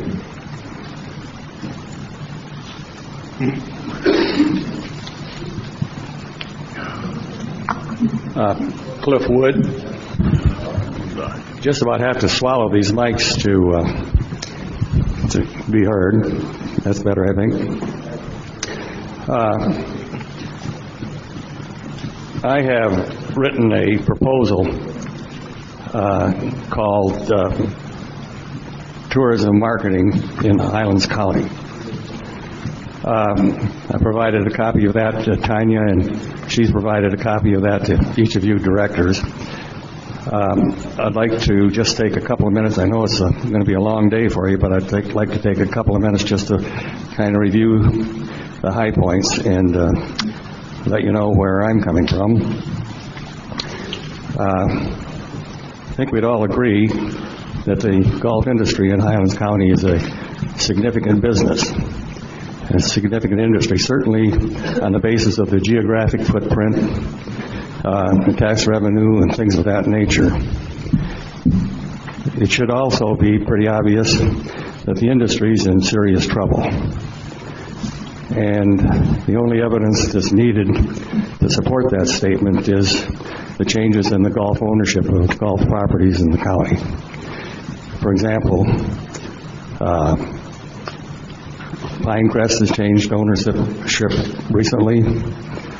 Harder Hall and Golf Hammock, Country Club of Sebring, Placid Lakes. Excuse me?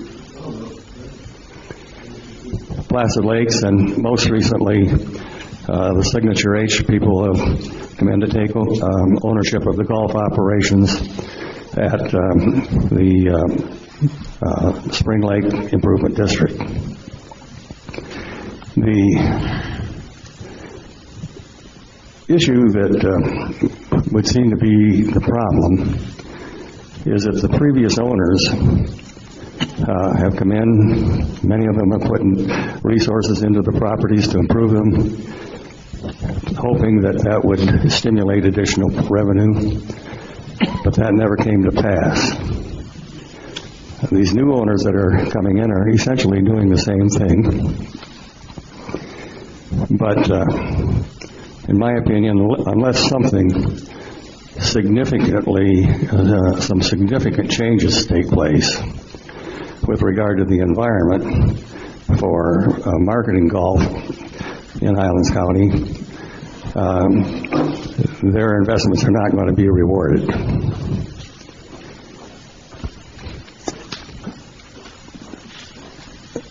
Highlands, Sun and Lake, probably one of the more successful operations in Highlands County, largely because we have access to revenue from property owners' assessments to cover the cost of golf operations that are not covered by memberships and selling outside play. I believe that a significant number of golf tourists and vacationers have got to be recruited and come to Highlands County if this problem is going to be solved. We're not talking about hundreds, we're talking about thousands. And I believe this county is probably the single entity that has the financial capacity to take on that task. It's not unprecedented. Myrtle Beach, Highlands Glade, the villages, Door County in Wisconsin, a lot of municipalities or private enterprises have been very successful in marketing golf in the United States. It's no secret that the industry's been declining over the years, but there have been some recent upturns in that regard. So what's involved is simply redirecting some of the revenue that already exists in the county government to market tourism in Highlands County. All I'm suggesting in this proposal is that a committee of stakeholders be appointed by the commission to take a serious look at what could be done and how it could be done, the advisability, all of those issues, and make a recommendation pro or con to the county commission about redirecting funds from the Tourist Development Council. If the commission would appoint that committee, and if it were to recommend that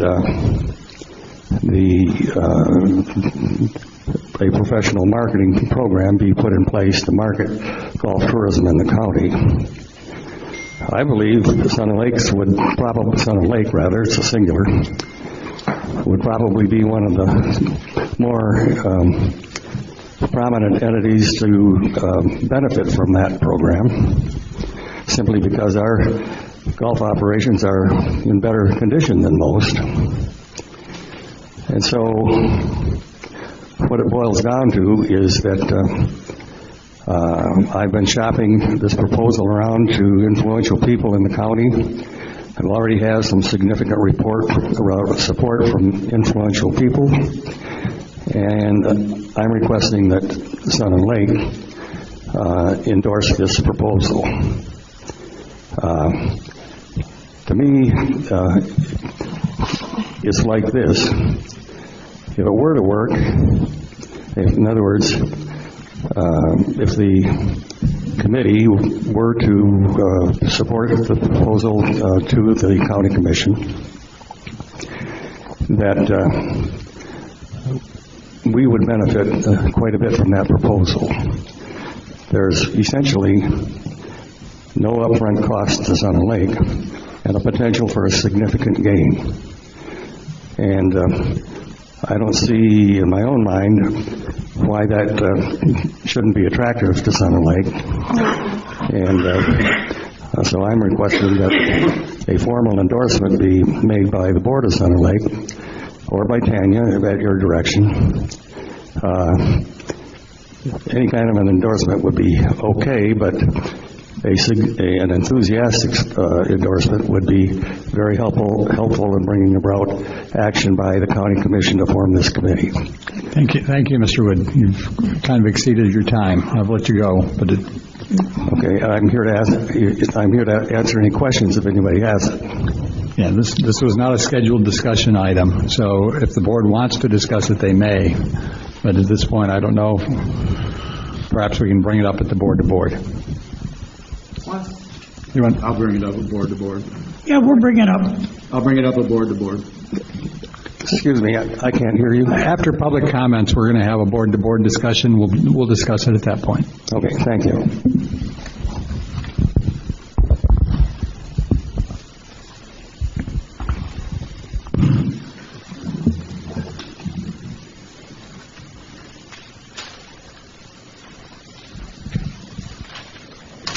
I'm a resident. Good morning. Good morning. What's your name? Thank you for all your time and effort you put in this community. It's a great community. I just moved here about almost a year and a half ago with my wife and retired here and love it. We need your name. Robert Etho.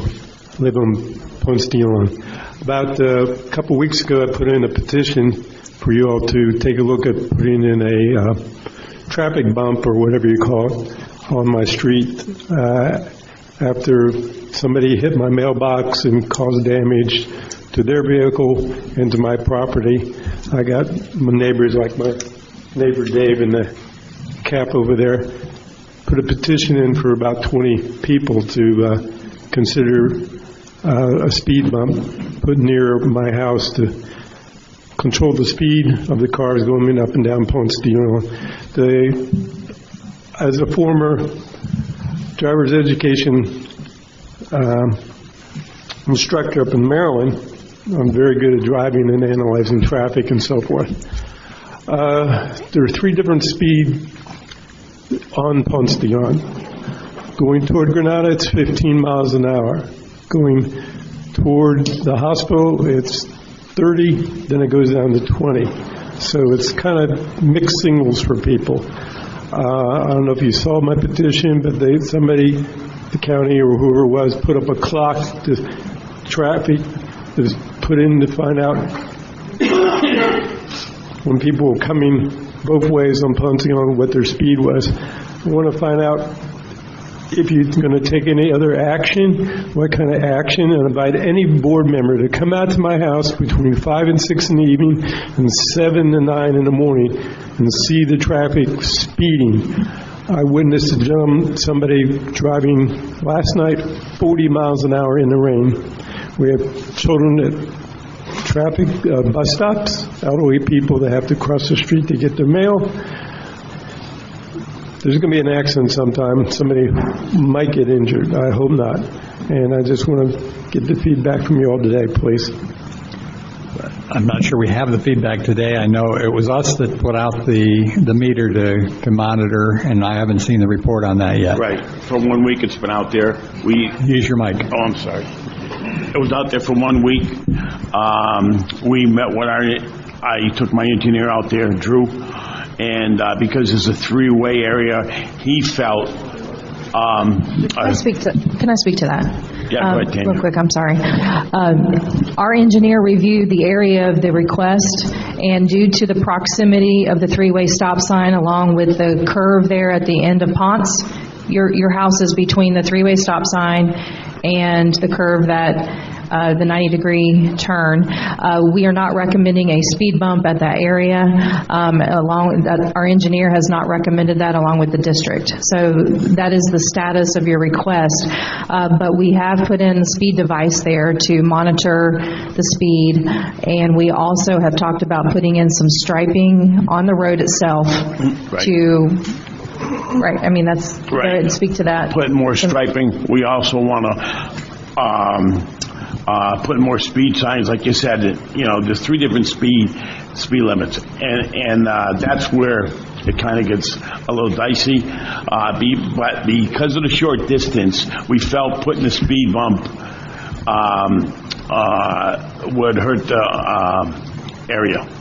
Well, as they make the turn off of Granada and go up toward the stop sign and the 3-way, they increase the speed. They accelerate. Go ahead. I don't want to be the guy who's... Thank you for your time. If we put a machine out and we're collecting data, I would like to see the data. Okay. Yeah, we have If it's true that they're speeding, I think we got to do something. That's why we bought. But the short distance from the corner to the three-way, Drew was saying, it's not a good area to put a speed bump. Let's get the report and bring it back for discussion. Yes, thank you. Okay. I think we have to see what we're talking about. I mean, they're absolutely speeding. He's absolutely right. But they speed everywhere here. Let's see the numbers. So, Wait a minute, if he's absolutely... My turn now? Yeah. I'm Dave Wilbrandt. I'm the next door neighbor. I've seen people go up there, down that road. Seems like they're on Daytona or something. I don't know. They just speed and they speed. When they go through that stop sign, they accelerate. I don't know what speed, probably 40, 50 miles an hour before they hit the curb. And coming around, I don't know how his mailbox was hit. We didn't really see it, but his mailbox was, they damaged it. I mean, they completely damaged it. The guy's mirror was on his lawn, off his vehicle. I don't know if they were coming around that corner too much speed or what the deal was, and they couldn't get back over where they belonged, or that maybe they were under the influence. I don't know. But they get down that road like it's sometimes. I mean, they speed. When they get around the corner, they speed. When they come through the stop sign.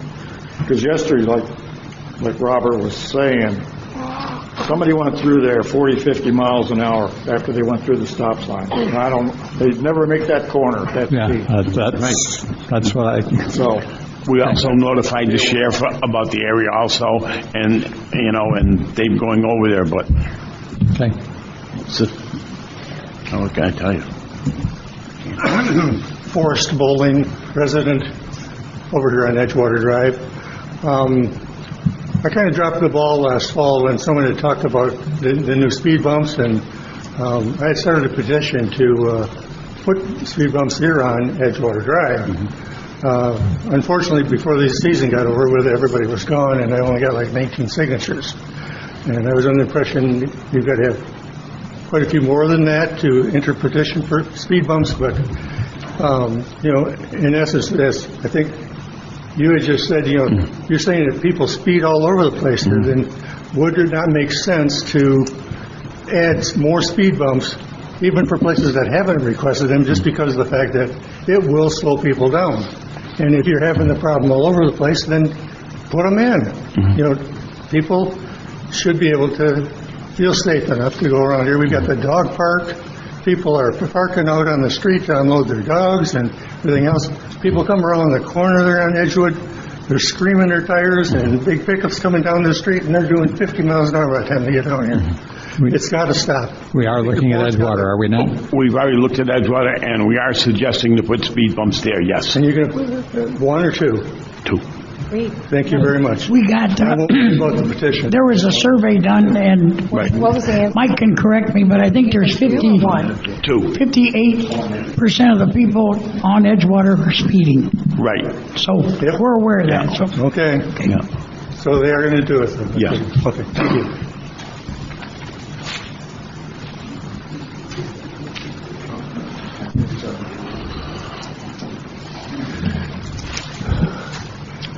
Good morning again.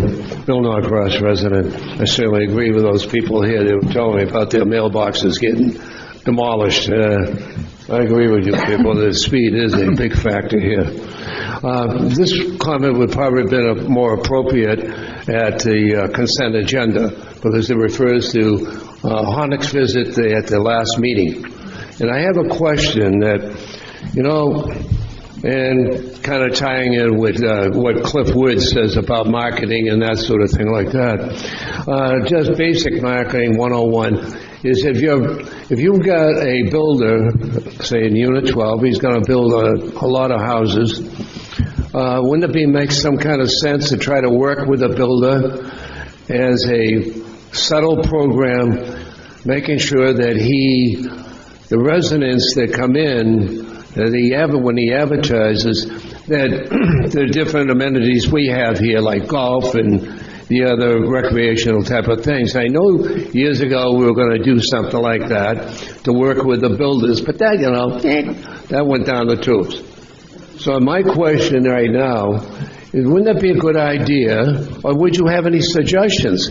Even if you just, as he was selling the house, or the real estate people were selling the house, to make sure that they are informed on a new home builder. Now, they can get a big discount on their golf. They have a lot of benefits here as far as recreation, which is very good. So, I just wondered, is there any kind of program that we're working on, or could suggest? Yeah, I think Mr. Hornick is well aware and does promote to potential buyers that we do have the 50% off first-year membership, because that's a good selling point for him, as it is for the club. Exactly, because, like I had mentioned before, that I had worked on this couple for 2 years to come down here and build a house, and in which I've worked on a lot of other people haven't been very successful, because Sunny Lake is a problem with being a little bit remote from airports and any trains and things like that. So you have to have a severe commitment to live here. Because if you're going to go shopping, you have to go to Costco at 64. That's 70 miles away. I got it. But anyhow, I just thought that a simple plan that makes sure that Michael here and other people involved with the advertising here, make sure that the new people coming in, or the advertisements for the real estate, reflects what we have here. I really appreciate if that worked. All right? Thank you.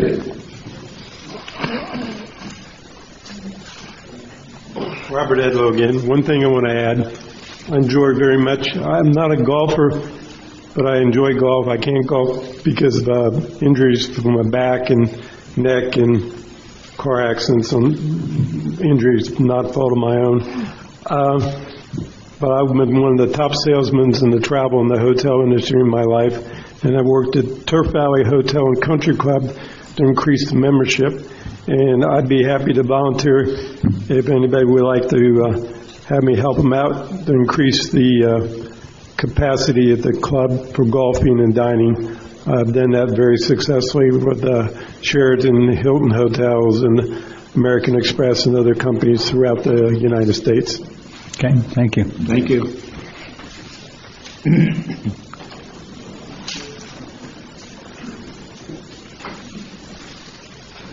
Good morning, Terry Hemmings, resident. I'd just like to go a little deeper with what Mike said before about Billy Casper and the situation with the golf course. There's a lot of people here that are real happy with our golf course and don't want to see any changes. It almost looks like we're in a grass is greener situation where we're hoping maybe somebody can make it better. But the flip side to that is maybe somebody could make it worse. Right now we have probably the best two golf courses in the area, without question. So if you're going to make changes, make sure that it's something that improves it and not something that takes away, because there's going to be an awful lot of people upset if the quality of our golf courses goes downhill. Thank you. No, let me just speak briefly to that, because it's a discussion we've had here. We're not necessarily getting rid of Billy Casper. It's the point I made when the suggestion came up that we go out to bid is we haven't gone out to bid for many years, so it's really a due diligence. We maybe are getting a great deal with Billy Casper. Maybe we're not. We haven't shopped it, but we are concerned about quality. That is certainly our number one concern. Any other public comment? And I think that brings us back to board. Concerning the proposal that Cliff gave us on recommending it to the Commissioners' Exploratory Committee, it would sure seem to me that we've got nothing to lose by trying to become part of that committee to get the county to step up to helping us bring people into this area. So in my mind, I don't see any reason why we wouldn't want to endorse this proposal. On that subject, I would just say, Cliff, you did a great job. This is a great proposal. Took you a lot of time, obviously, to do it. I agree with Craig. I would support it. Us giving you a letter or sending a letter to whomever on your behalf. Me too. Not to be the contrarian here, but the first response I had to the proposal was I don't think it properly addresses what the county is doing and what the TDC is doing and what the Citrus Golf Trail is. There's no reference to the work that is being done to improve the work that's being done, as opposed to proposing that we spend $500,000 or have the county spend $500,000 marketing, and it creates a dilemma for the county because the TDC is involved in visitor building, and the proposal is kind of mixing visitor and residential growth. Both good things, but I think I would have a hard time as it currently, I think it can be worked on. I think the idea is correct. I don't think the proposal is where I could support it as coming from the board yet, or with a full endorsement from the board, because I think it needs more work, a more open proposal as far as, we know you're doing a lot. I asked staff because I didn't know all the answers, and they pulled together some facts for me, so you could certainly get some more information from Ariel or from the TDC, but I think the entire budget, as I understand it, the entire budget for the TDC is $520,000 for the next year. So devoting $500,000 to golf is going to be a tough ask for the county. Doesn't mean it can't be asked, but I think doing a little more homework on what's already been done, what is being done, and how to work with that, I think is a better approach than coming in and saying, you need to do something to promote golf, because they are doing something. Whether or not it's enough is the argument, and I think it's a question of putting together a proposal that more recognizes what is being done and makes some suggestions on what can be done to improve it and why that should be done. So I think your direction is right. Clearly you've put a lot of work into it, but I think more work needs to be done before I could support it.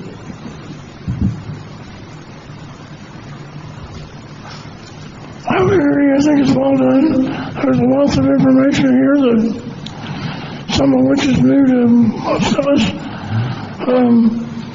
But I agree with Neil. I think it needs to be a cooperative sort of a thing rather than this is what you need to do. But I certainly support the idea. Okay, so I hear 3-2. Does anybody want to make a motion, is the question? I'll make a motion that we decide what we're going to do. Is that what am I going to make a motion? Well, the motion would be, do you want to make a motion to endorse the proposal that's before us, or do you want to make a motion to have Cliff work with perhaps Ariel to revise the proposal with more information and more openness? Okay. What would be your proposed motion? Did I just say what I said? I propose that we move forward with his original proposal, and if I'm sure he would sit down with Ariel and amend it to anything that he may feel that, but I think we need to move forward with it. I think golf is one thing that Highlands County has kind of ignored, and I think it's. Yeah, I don't think there's any reason why that we can't take it and endorse it and tell the Highlands County this is the type of activity we deem appropriate, and we'd like to see some action on it. I'm sorry, we'd like to see A committee form? That's what at the county. The recommendation is that we form an executive exploratory committee. Okay, and how would that committee work with the Citrus Golf Council that already exists? I guess I'm not sure I heard a clear motion in that. So let me. The motion, I propose a motion that we support Cliff's effort and give him a letter supporting his effort. And I'll second that. Okay, so you're promoting, you're asking for a motion to support his effort, but does that include the existing proposal? I'm just trying to clarify. I don't know why this is not that hard. It is that hard, because what you're asking, I don't know how to vote on because I don't know what you're saying. If your motion is to promote the existing proposal, I can't support that motion. Well, fine, vote no. Okay, but that's not what you're saying. You're saying to promote his existing effort, which is not the same as endorsing this proposal. The effort is good. The proposal isn't where it needs to be. In your opinion. In my opinion. So I need to be clear what your motion says. No, your motion says effort. It doesn't say motion to approve the proposal. Excuse me, David, as a lawyer, would you tell me how to word this, please? Okay, so what it sounds like is being proposed is we're going to, is the board is voting on whether or not we are going to send a letter, I'm assuming that would be to the county commissioner that represents the district, that says we are supporting, the district board of supervisors is supporting the currently worded proposal. That's what I understand is the motion, and if I understand correctly, the second. Yes. Okay. Yes. So that's the motion is that whether or not the board is going to send a letter of recommendation to its county commissioner saying that we support the currently worded proposal. That's what we're voting on. Now we need to have public comment on that Okay. motion. Any public comment on the motion to accept the proposal provided by Cliff Wood that I'm not sure all of the public has seen? All of the public has seen your proposal. That was the comment. Can we get a copy of it or an email copy of the proposal? It is public record. It just was not scheduled for a board meeting yet, so it hasn't been part of the packet. But yes, it's public record online. You're saying on the site? I don't believe it's online. Ms. Tanya? Kenny, you can send me an email and I'll send you a copy of it. Thank you, ma'am. Mm-hmm.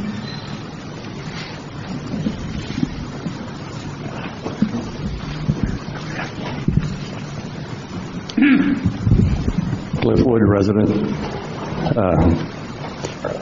I don't represent that all the commas and semicolons are in place. There's a lot of work that needs to be done.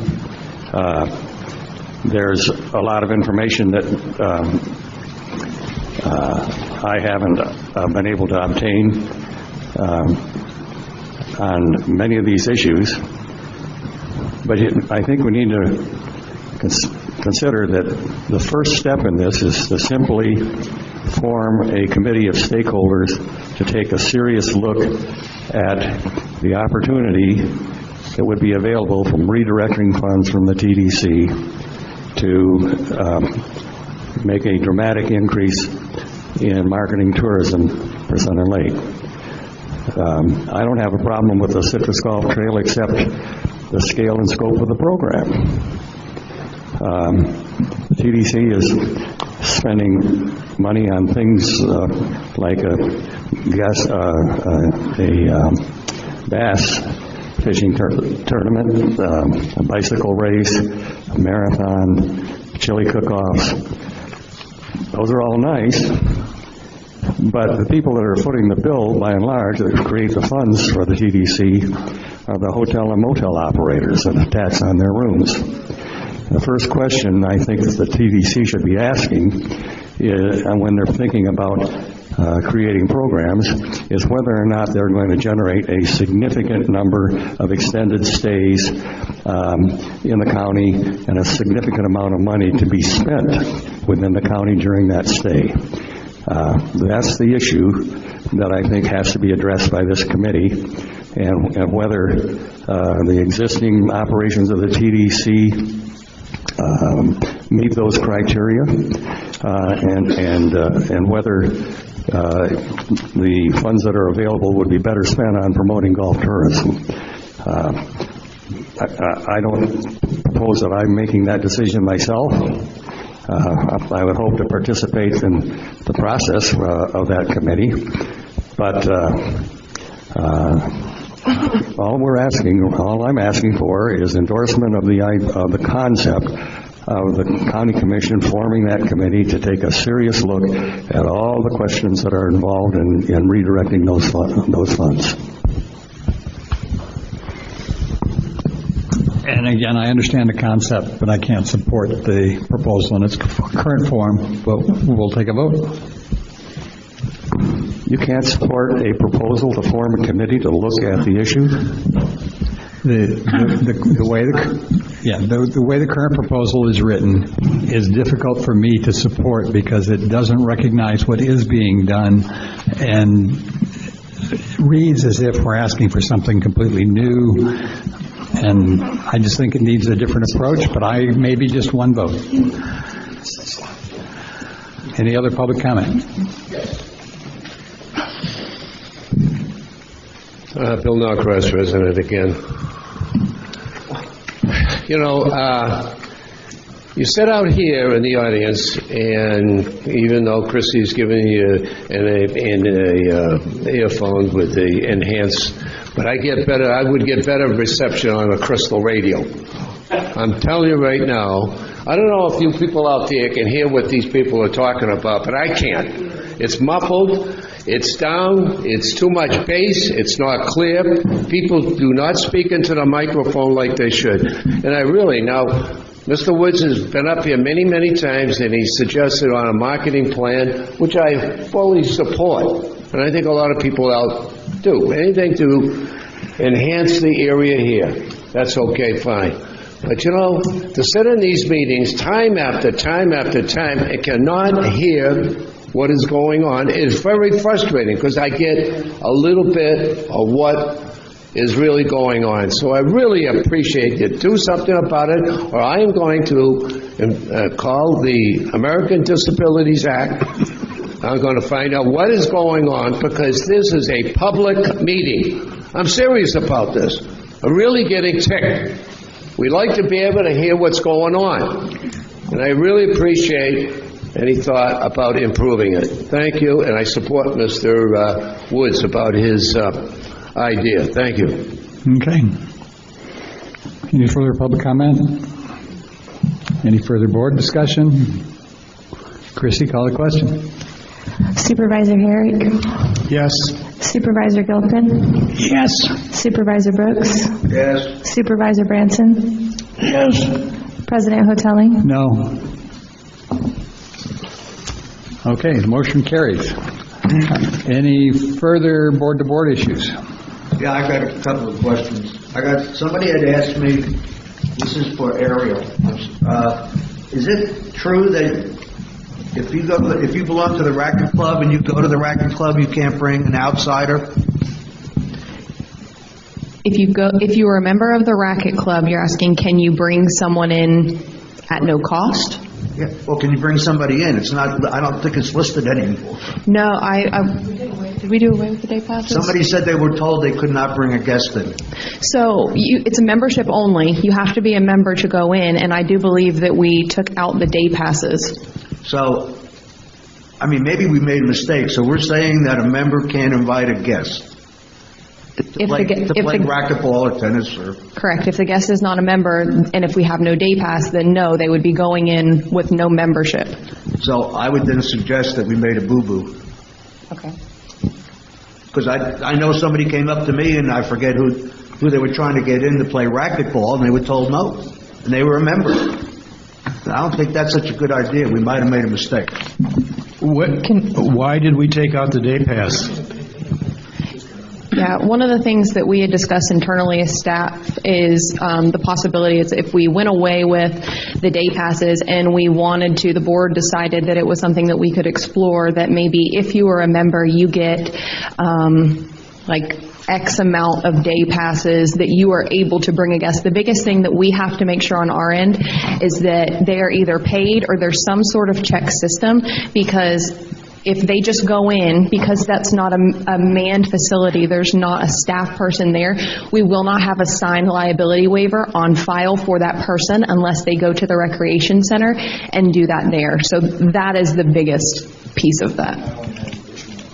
Well, Supervisor Brooks, If can we we, agree- can we discuss this on Monday? Can you allow us some time to look at it and to discuss on Monday? We didn't realize there was but we can, I didn't realize it either till a guy came up to me. We might have made, I'm just saying we made a mistake. Right, yeah, we can definitely look. I think that our decision on that was based more on the monetary value that we did not have in those day passes is why we did away with You that. guys look at it and get back to Absolutely. me, or get back to us at the next meeting with Absolutely. the recommendation, how to avoid this?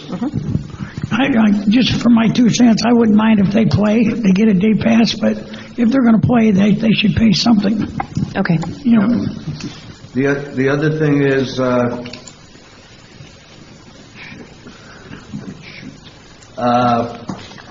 done a lot of door-to-door recently for various reasons.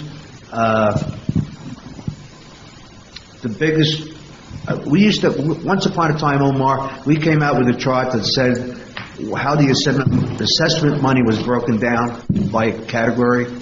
I looked in the last couple of years' worth of budgets. I couldn't find it, so I think we walked away from that. I got a lot of people asking me, or a lot of people upset that they're paying whatever they're paying for assessments, and they have no clue where the money's going. They think it's all going to the golf course, which I know is not true, but we haven't recently published something that will tell them where their monies are going, and I would like to see that done if at all possible. And you can maybe base it on, I understand how it works, so you can say, maybe you can't say this current year how it's being done, but last year, here's how the money went. Just something that if people ask, you can say, go on the website, there is something that says, here's how the money goes. If I can speak to that really quickly, we do have some pamphlets that are at the district office, and I believe they're titled, How Are My Assessment Dollars Spent? It's just like a little one-pager kind of a thing that kind of is an overview about that. We've recently revised our resource guide, so the pamphlet and the resource guide both go out in our new resident packets. If I'm not mistaken, the graphics for that pamphlet may be online, but I'd be happy to double check on that, because if they're not, we can easily put them up. The pie chart would be good too, because people appreciate, I remember that's what we used to do. last year. We can't hear you, Omar. So we did create some marketing material and I think it was during the budget process last year that we submitted the pie chart and the graphs. We just didn't get a lot of response back, so we kind of subsided from that. But we can bring that back and send it to the board if you guys like. Like I said, I've been going door to door for a few weeks, and they think it's all going to the golf course. what are you going door to door? I got another question for you, Ariel. Would you update us next meeting on how your end of the memberships are going? Absolutely. If you're up, down, because I'm still hearing very negative comments on the pricing. Okay, yeah, I'd be happy to do that. Kelly and I will sit down and put together something. One thing that we are working on, Kelly's been working very hard on, is the implementation of a new software program down at the recreation office. It's called Rec Desk, and it's something that is going to help us substantially with our recreation memberships in the years going forward. Very easy tracking, very easy reporting. You can set it to send reminder emails. So let's say you have a pool membership, it's expiring in a month, it'll automatically send those folks an email that says, hey, just to let you know, your pool membership is going to be expiring in a month, and it gives them the option to renew online. That's something that they have not had before. So we are looking at several different ways through this software program that we can streamline that process for residents, members in recreation to make their renewals and signing up substantially easier for them, way more user-friendly. Okay, that's good. But the other thing I want you also to consider is, and this came from somebody very close to me, my wife. She said, I have to pay $125 to play shuffleboard. Are you kidding me? I said, yeah, that's what you got to pay. That seems a little high. Right. She doesn't play pickleball. She don't play tennis, but she's looking to play shuffleboard, and she said, I got to pay $125. Yep. Think about it. Okay, thank you. She won't join. Do we know what they charge like in Avon Park and downtown Sebring? For the shuffleboard facilities, I do not, but I'd be happy to check. We have $35 is what it sounds like. $35 a what? Is that a year? A year, $35 a year. And we're charging $100 a quarter? Well, and that's for the entire racket club. So shuffleboard is included in the racket club facility, so it is all 3 facilities. Assuming all people want to play all 3. Yeah. Okay, that's all I got, thank you. Any other tune from the board? Short break. Okay. Short break. Okay, I'm hearing a short break, so we're going to take a short break and then resume for the workshop.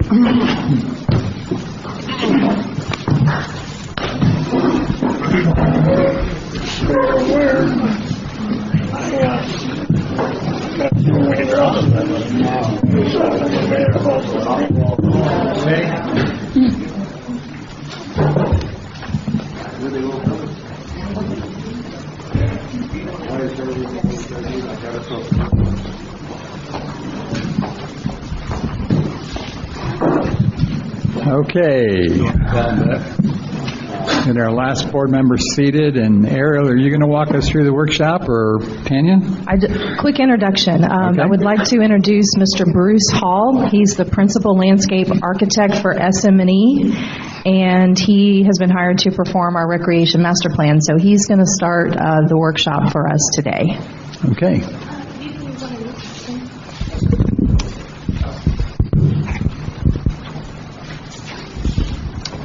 All right. Can everybody hear? Yes, you can hear me. All right. Well, good morning. Thank you very much for having us. Thank you very much for engaging us in this master planning process. We first visited the site back in March, just at our early learning days of COVID and how we responded to that. And Omar and I toured the facility. Today, go ahead and go to the next slide. So the project here that we were engaged to do was to meet with board members individually and then work with the public to gain input on potential master planning programming for the recreation facility, the complex, the rec complex at the south side of the lake, and the golf clubhouse and racket club up at the north area, and really just to explore what opportunities are out there. These, go ahead, next slide, please. So the why we're here today really comes down to presenting input and ideas that we received so that you can plan for the future. We may not hit a home run on every item, but it gives you an idea of what your opportunities are for the community, and it provides you with an opportunity to possibly reserve space as funding comes available for some of these program elements or other program elements. So, as I said, I was here with Omar. We toured the facility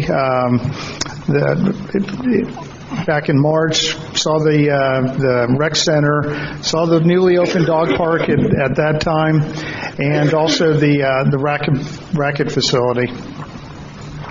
So the first order of business for us was to go ahead and have meetings with the board members individually. We presented precedent imagery or comparable imagery, some of which you'll see on the backboard there, as just brainstorming ideas. We did that independent of any conversations, really, from staff or others, of things that might be programmed out here. And it was just kind of a shot in the dark. Do you want a skate park? Do you want splash pads? Do you want baseball fields?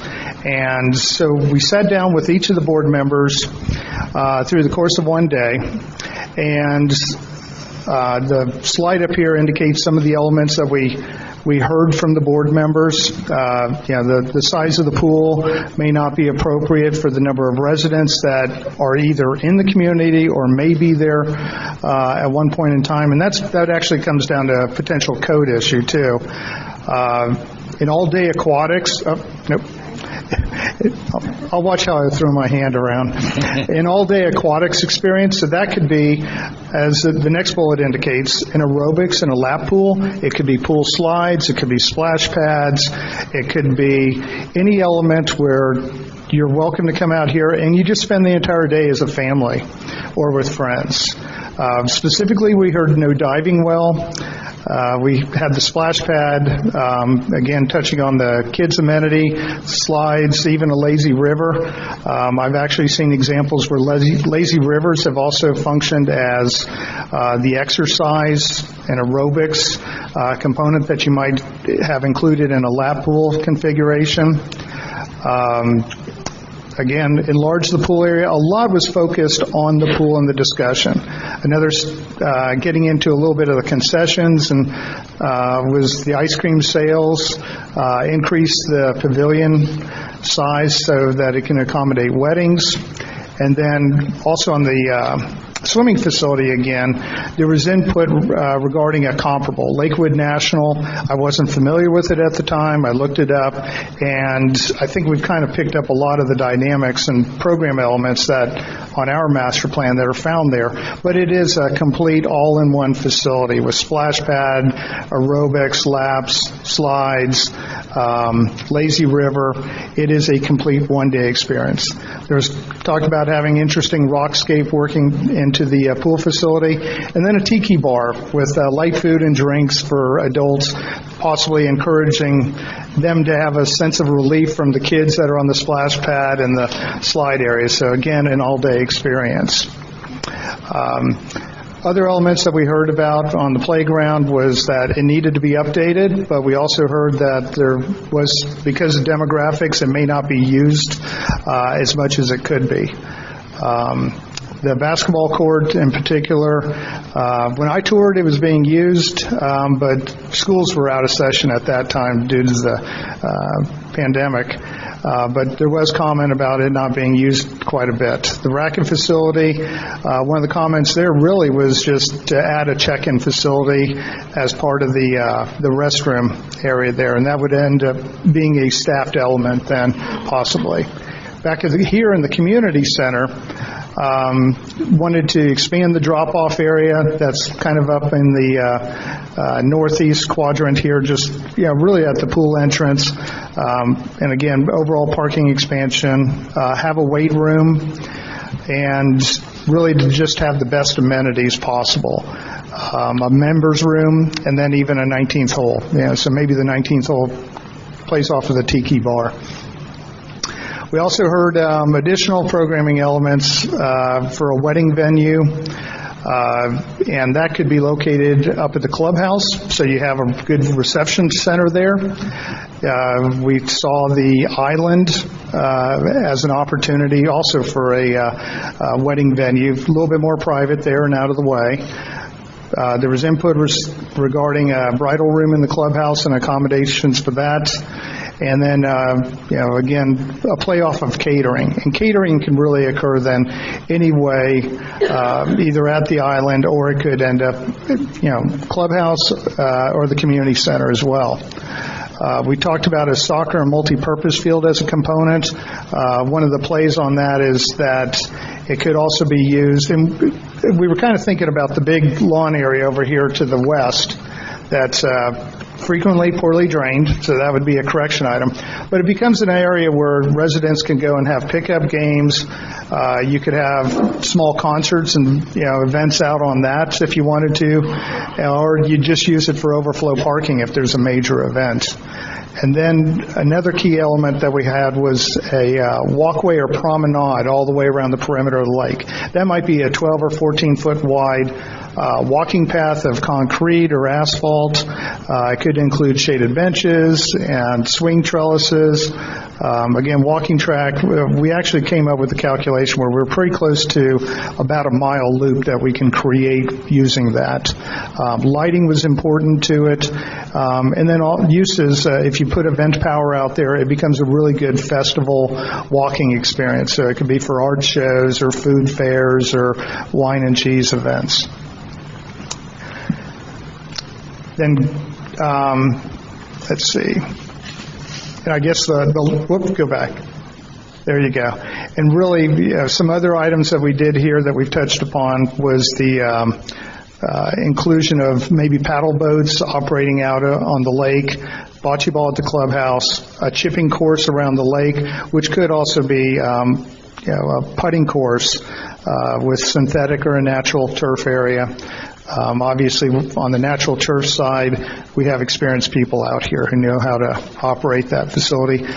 Accommodate cornhole, and then the stormwater, accommodating that in more of an attractive feature and functional with rain gardens and bioswales, and doing that starts to set you up for potential grants from the Water Management District for stormwater treatment as part of the overall development. And really just the final item, one board member commented, go big or go home. So I hope we're starting to touch on that with the master plan that's proposed, and we'll go into that in just a moment.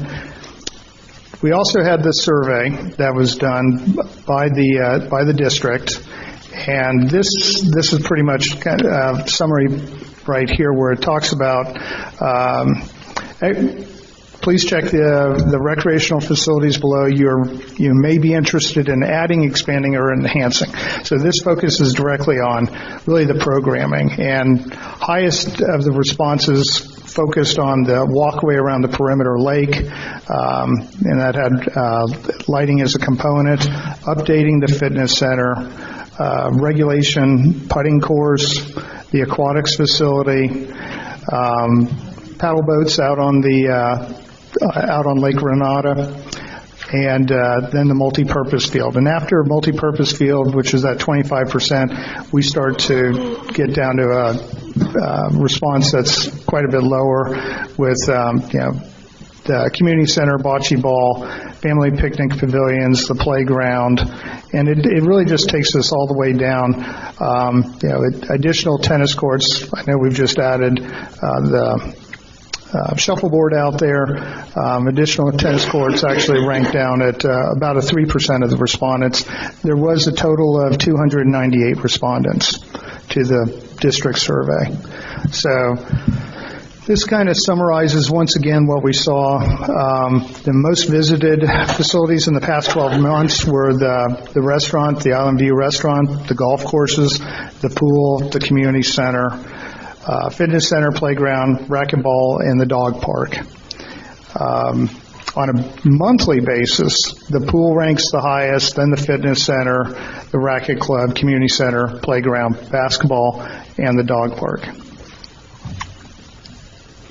From the public survey, there were a few, we received quite a bit of individual comments, but on the condition of the facilities, what we saw was that generally it ranked either great or adequate on a scale of great, adequate, or poor. On the fitness center and playgrounds, they kind of spiked a little bit with poor responses. Reasons for not using the facility, people were not interested in the current facilities that are on the site, and then the facilities that they use are not applicable to the ones they use that were identified. So taking the board members' comments, what we heard from the public, and we developed a master plan, and it was really how do you organize all these different elements, and this master plan reflects a focus on the racket facility here, small elements over at the golf clubhouse, and then a lot of exercise improvements and programming at the community center. The plan that you see here is just a master plan. Nobody's really seen it before today. It's not been vetted. That's why we're here presenting it today. And it is certainly up to refinement as we proceed forward. Go ahead. So individually, just kind of getting into each one of the little venue areas and elements. At the community center, this red dot or red box represents where we are right now, the existing swimming pool here. we have this large open area here just to the south of the existing dog park. That gives us an opportunity for a multi-purpose field that can, again, as we discussed, be out there for active recreation, whether programmed or unprogrammed, concerts with a portable stage possibly up in this area, event parking if you had a big exercise or a big event out along the promenade. The aquatics all-day experience, this was the recommended comparable facility, so you can see this really is a major facility with the lazy pool, the slides, the aquatics, lap pool and exercise, and then the splash pad over here. So we focused on working with the existing swimming pool here, the existing open-air pavilion out a little bit closer to the lake, and kind of subdivided the area into more of an adult area here with the lap pool and aquatics exercise, and this is more as the family and youth-focused area with the existing pool, a new splash pad, and then maybe a slide structure up in there.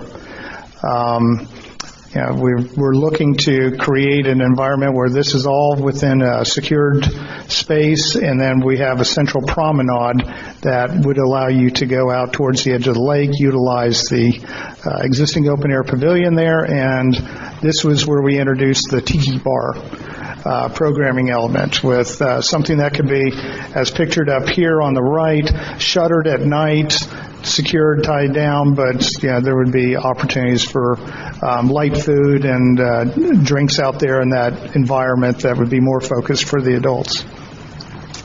Playground, one of the items that was presented early on was that the playground is getting worn. There are some updates that are needed, and really playgrounds can go all over the scale. This is typical of what we're seeing a lot of now. In this case, it's kind of an amorphic form that takes on, but it has everything that the kids are looking for with climbing elements and slides and being accessible, which is very big. We certainly getting up in the air and a little through the slides and the net structures through here, and then more of a repeat on the aerial connections with the slides, but just a lot of diversity. You're not going out there and necessarily programming it as a castle or something like that. Let the kids develop what the play structure is based upon their imagination. But that would be located up here. Again, we identified this as more the youth and family area, so a lot of the noise is focused in this area here. The playground would be outside the gate, so it's open to all residents to come in without having to go through the aquatic center. Something else that you'll see here, that's the existing stormwater pond. We're actually carrying it around, and it'll probably be more noticeable in the board that I have over my shoulder, but we have a retention or a stormwater bioswale that arcs around the edge of the lawn there and follows the walkway, so that if you did have a private event or something that you wanted to control access to, it functions for you essentially as a moat, but it also gives you the stormwater benefits. We also introduced a little bit more stormwater in this area here, and go ahead, next slide, see if we'll pick that up. So then on the lakefront promenade, we're basically encircling the entire lake. So the items out there, this is actually a picture out at Lake Eola in Orlando, Kissimmee Lakefront Park, which shows lighting. So you can get kind of get out there with specialty lighting. It could be, color changing with the theme, the seasons. It could be timed with music where there's actually something to come out and watch the lights change.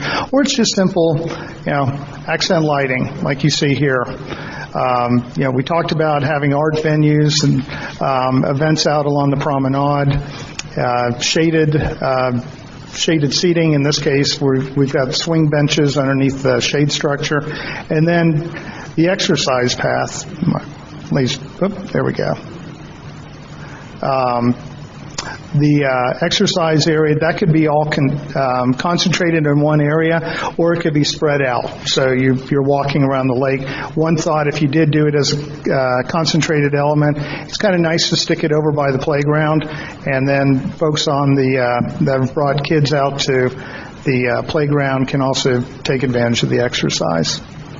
So back at the community center, again, we heard the expanded parking, the weight room, the members room or 19th hole. It was also discussed a potential partnership with Advent Health, but we do know that Advent Health has their own exercise facility underway, or fitness center. Beach volleyball.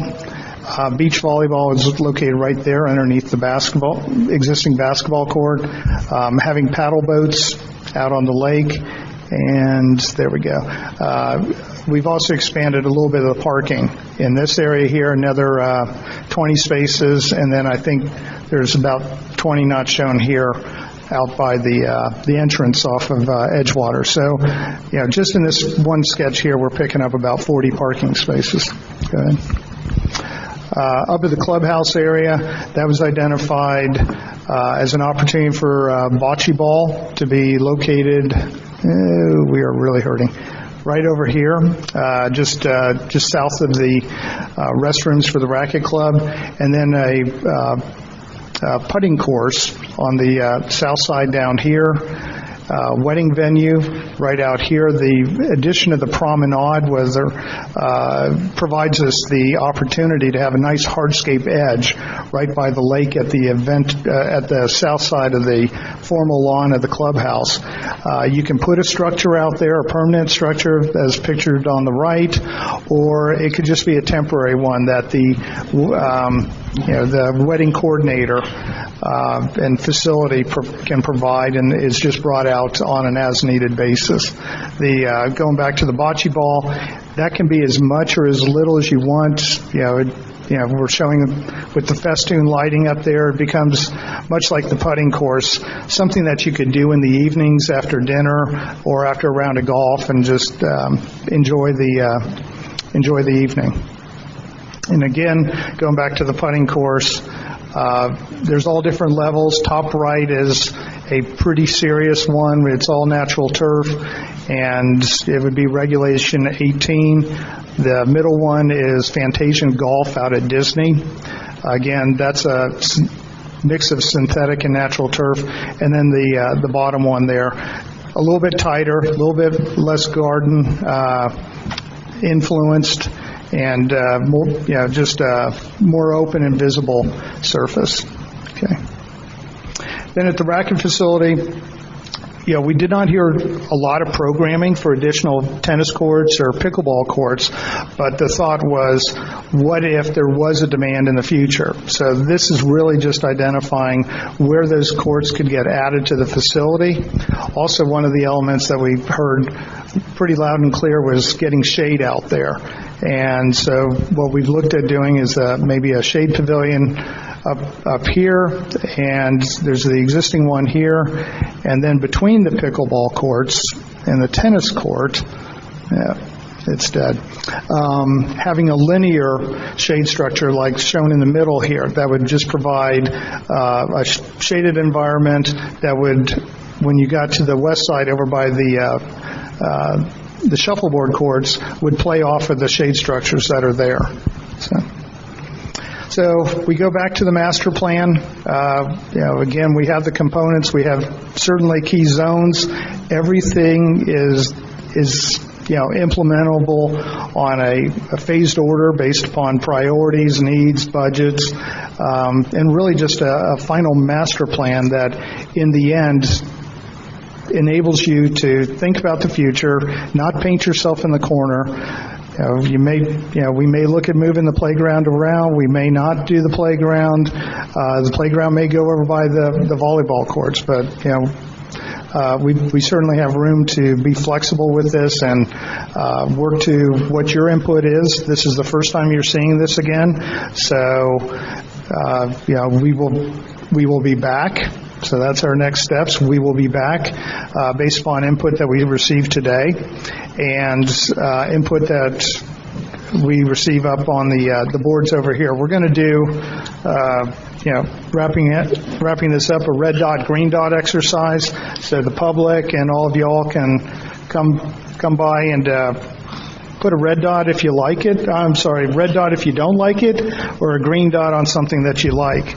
And we can kind of use that as our marching orders for the master plan update, as well as I have a notepad over there so I can receive input on in a one-on-one basis. I don't know if you want to go ahead and address things now, or if you want to go ahead and break, and we can just do it over there as far as the red dot, green dot. Anybody have any questions? Lots?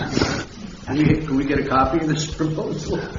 Absolutely, yeah. We'll give you not only the PowerPoint, but we'll get you the larger size master plans so that you'll have that. Yeah, because the one I got obviously was And modified. And I think the first questions that I have are, It's not the same as what's on there. and it may partially be from you and partially be from Tanya, but do we have any price estimates on these elements and any opportunities for grants? I know you mentioned the funding for stormwater, but there may be some other grants. Absolutely. We were just discussing that a moment ago. So really the next step is to develop a refined master plan, put pricing to all the different elements so that you can pick and choose the order and priority that you might want to implement. One of the grant opportunities that's out there is FERDAP, which the promenade might get you some points for because of the connectivity that it provides to the neighborhood, possibly through connections over to the school, so it becomes a safe route to schools opportunity. And FERDAP looks for all sorts of elements. There's access out there for the fishing, so that might be a possibility. And then even the connection to the assisted living residents in the northeast quadrant of the lake. There might be some points for that. So there are definitely some grant opportunities there. Did we take into consideration what was in this survey? Huh? Yeah. I mean, that was the slides that we were showing. We had the board input, and then we had this, if you want to page back. What is cricket pitch? I got to ask this question. Yeah, who asked for it? Huh? I mean, cricket there was pitch is a bunch. all over the place, and I have no clue what it even is. Anybody know what it is? It's basically a ball and a mallet, or I don't play it, I don't know, but I know it's on a large, more of a circular field, larger than a football field. They always show up, though. The cricket component and any Parks and Rec master plan we do, they're always a component of it. Cricket pitch seems to be, were you recommended did you have a ball field? I couldn't remember. We had the multi-purpose field. Well, maybe we ought to do a cricket pitch. Can cricket pitch work there? I mean, it's all over the place in the survey, so somebody must like it. Yeah, and we can go ahead and take a look at the size and see if we can get it. I have forgotten what the exact dimensions are on it, but it's a big area. But it works well for a multi-purpose field because then you have the flexibility to use other, you can play soccer on it, you can park cars on it for a major event or have concerts and other events. I mean, when I read the survey, a couple of things stood out to me that don't necessarily tie in with what you're doing, but certainly is something that I think we need to address here. There was a lot of comments on how poor the lighting is around this facility. So regardless of whether we would proceed with that or not, I think that's something that we have to look at. A lot of negative comments. The lighting is poor. I also saw that we had a lot of challenges on maintaining what we got. We do a terrible job according to what's in this survey. I mean, I'm just telling you what's in here. Yeah, you're absolutely right, because we did see that. It was, let's take care of the stuff we have first, and then we'll... Well, that's what a lot of the comments are. Absolutely. Keep up what we got. Why would we buy more? or build up more and spend more money. I mean, for example, just not to pick on anybody, Hurley's not here so I can do this. Look at the shrubs right through the door. Yeah. It's ridiculous. It's terrible. So how are we going to build this wonderful facility and maintain it would be a concern. Well, I'm on a roll. I mean, if I looked at, there was a question at the end or near the end, what's the one thing you want to see done, right? Was that? And there was 230 responses. And out of 230, 32 of them was to update the fitness center. We're not really talking about updating the fitness center. But that's what all the people, that's what the majority of the people wanted. Yeah, and we had that was a component of the community center to, and do that. It just doesn't get really reflected well in an overall master plan for that site, but it is a comment. The thing that they wanted the most of was to expand the pool. Yeah. So if I'm looking at priorities based on if we're going to take this at its value, it's the fitness center and the pool, and then try and do better lighting and fix what we got. There's some great, you got some great, I think a walking path is great. I think boats in the lake, or a little canoes, whatever it is. Be nice to have. I think that'd be fabulous. So there's some very good things that you're recommending that I think we ought to try and do as quickly as possible, because I think it'd be nice. I'll leave it at that. And I appreciate the input, and bear in mind, I'm not recommending, this is what we heard, and so I am your draftsman, and I'm just, if you tell me you need more aquatic center, we'll pick it up, we'll plug it in. I have also heard complaints about the lighting. Last time I had someone come to me, went out here and checked, and Duke had to replace some of the lamps, the bulbs. Mm-hmm. But I have heard several people say they just don't feel comfortable going out after dark because it's dimly lit. And there has been occasions where people were partying out there and they didn't feel comfortable. I think the path is something that is... Craig, can you use your mic? Sorry. I think the walking path around the lake is something that I think eventually I'd like to see. I think it's nice to have. As far as the weight room, I'm going to be hard pressed to want to spend money in the weight room when there's going to be a facility that's supposed to be world-class facility right down the street at Advent Health.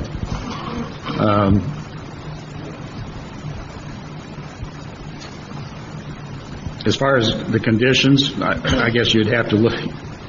Is there things that we need to do out there? Yeah, there is.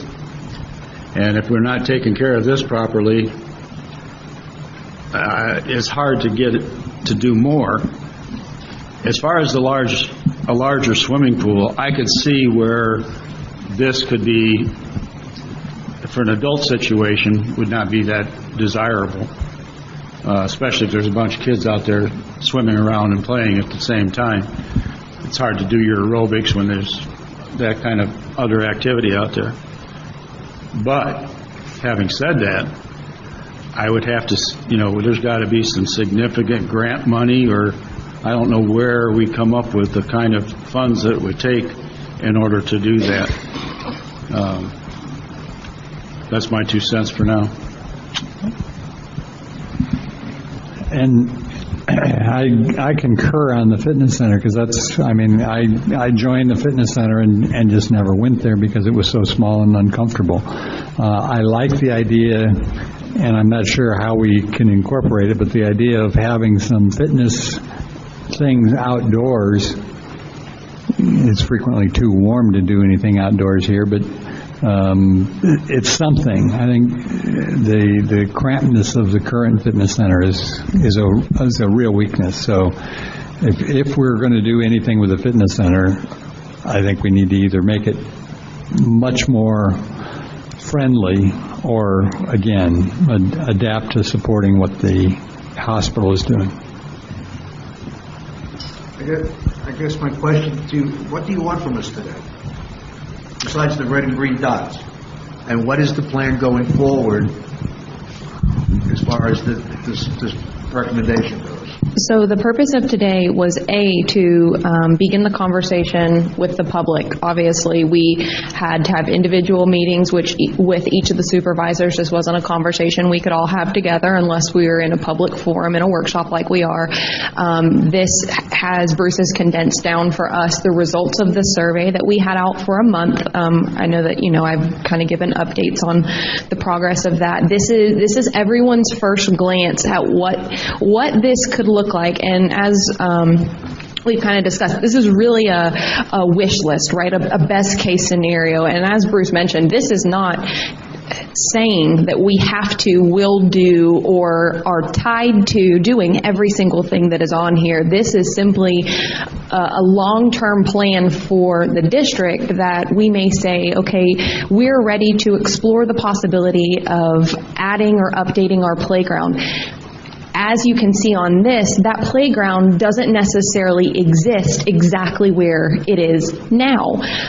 If we were to have done that, say that this year we decided we wanted to go in and completely rip out and redo the playgrounds where they are now without having a long-term plan, if in 5 years we get grant funding of some sort, we'll just say this miracle grant falls in our lap and we are able to pursue this state-of-the-art aquatic center, now we have a brand new playground stuck right in the middle of it, and we have to work around that. So having a long-term picture keeps us from painting ourselves in a corner where now we're like, oh, well, this aquatics facility would have been great and we could do it, but we just spent all this money redoing the playground that's dead center. So what we're doing today is continuing to just get feedback, from the board as a whole, from the public. Bruce has updated boards. The boards that we saw before were comp facilities, if you will, comparable facilities, whereas you'll see the one that he's had here and then enlarged over here for everyone to see.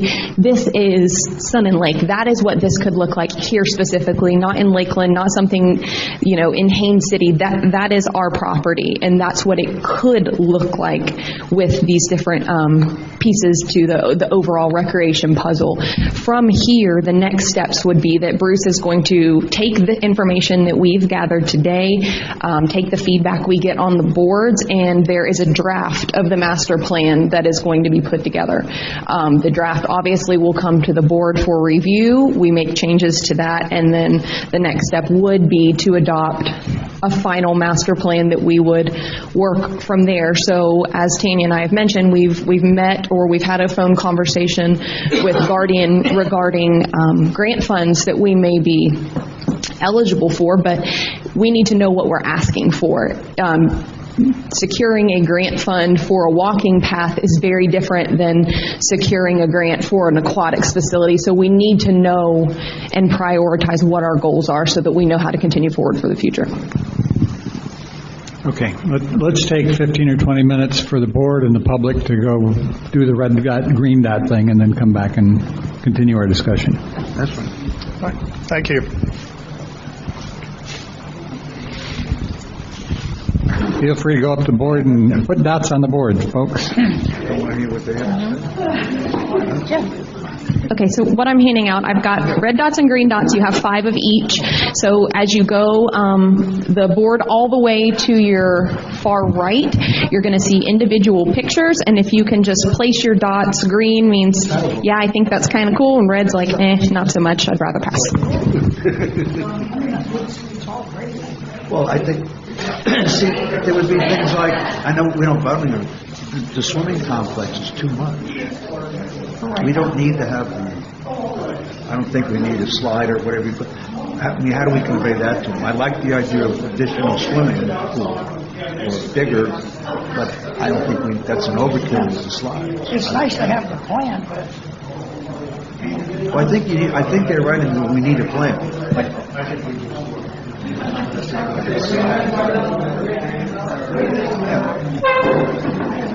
I mean, to have a plan is a good idea.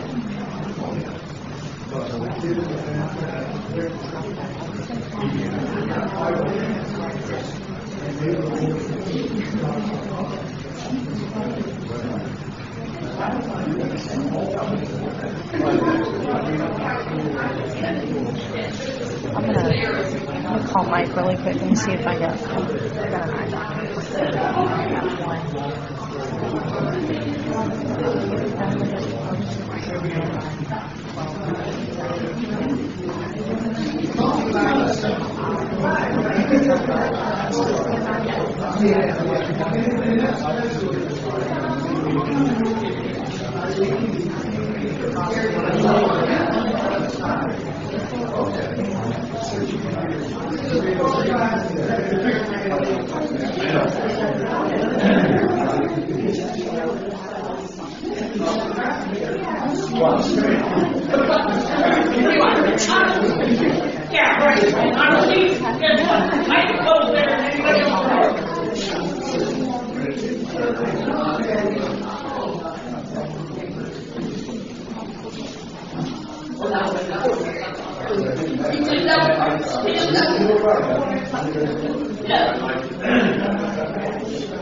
Okay, you call her right at 1, and if she's not available, if she's available, I'll go. If not, I need to go Monday.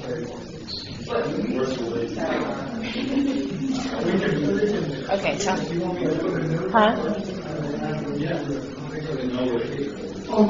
for the day. Okay, thank you.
And that's because in soccer and in cricket, their field is full of edge.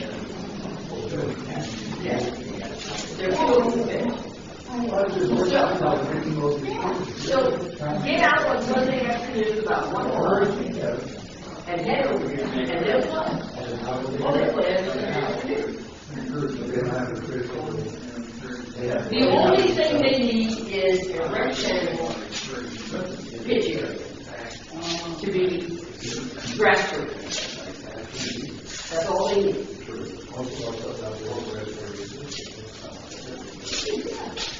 But, yeah, it's not easy.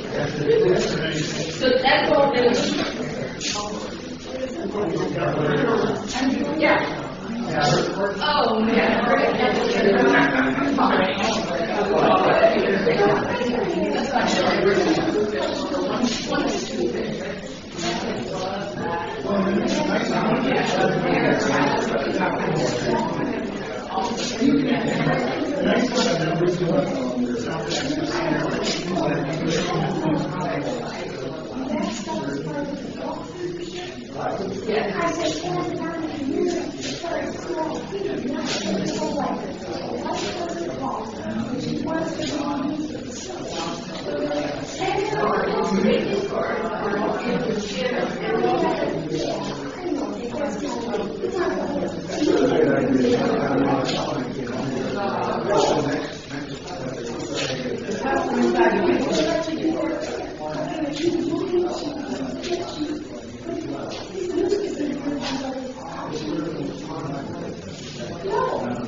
It is. When I was 7 years old. I could drive my bike around my neighborhood.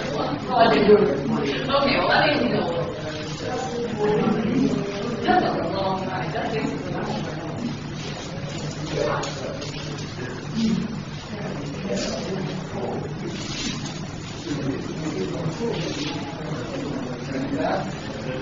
Okay.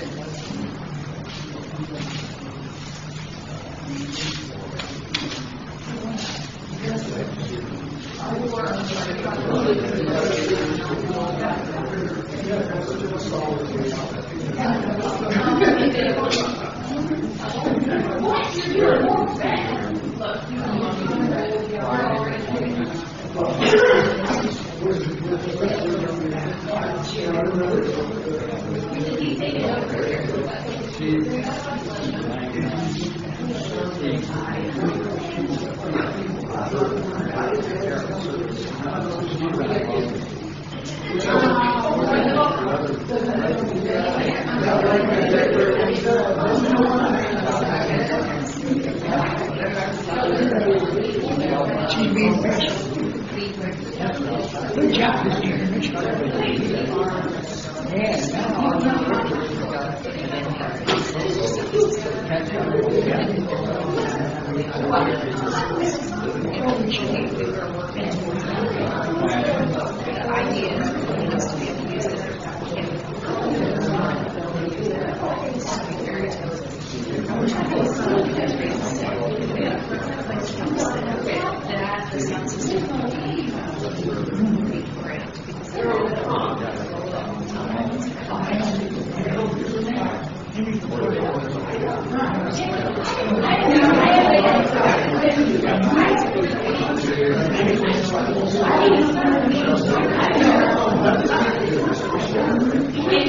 Good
We're all set.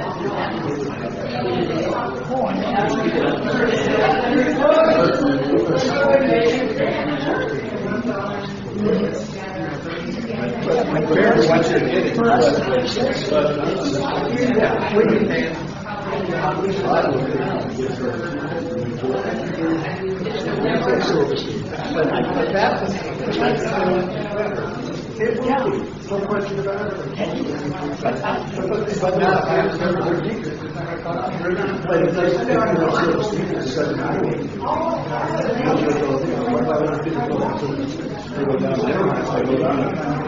For us to fix this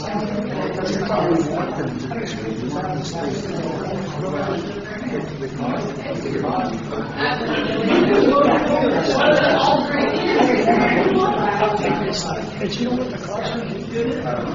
nobody else. Well, they gave us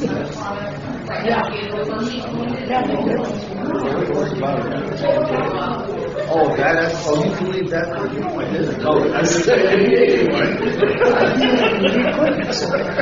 Oh, yeah. Well, if, I mean, you got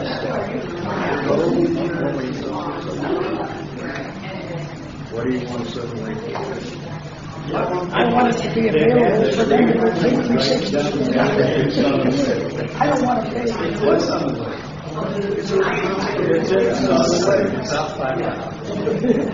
It's in the separate building. It's the hospital and everybody's head. It's not something. You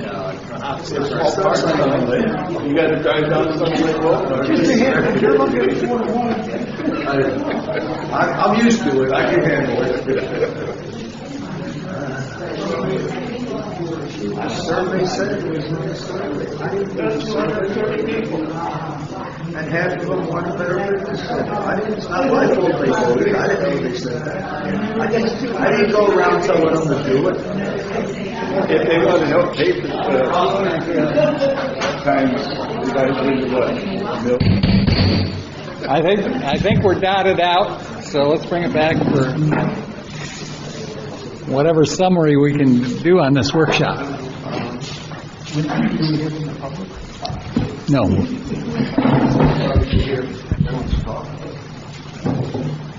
I guess. Okay. I think the biggest question that I think we need to resolve, if we can come back together, guys. Okay. The biggest thing we need to resolve is where do we go from here?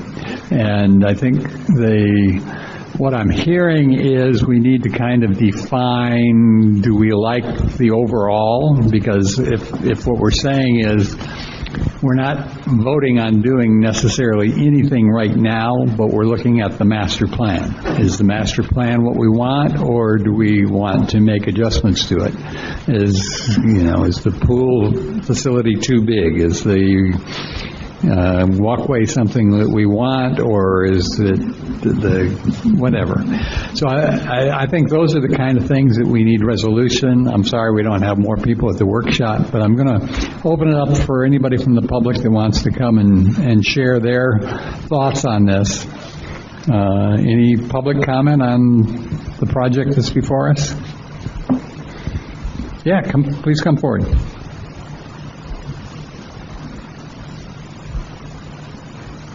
My name is Tony Hicks. I'm on Ponce de Leon, 39138 Tony. Ponce de Leon. I'd like to clarify, this question came up after your last time here.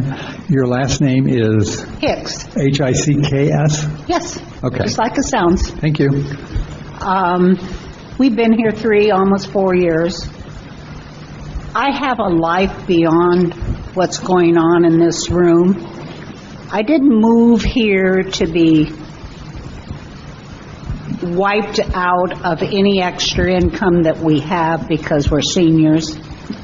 I do not have a sidewalk in front of my street, on my street. It's on one side of the street, but not on the other. We don't have proper lighting on the streets.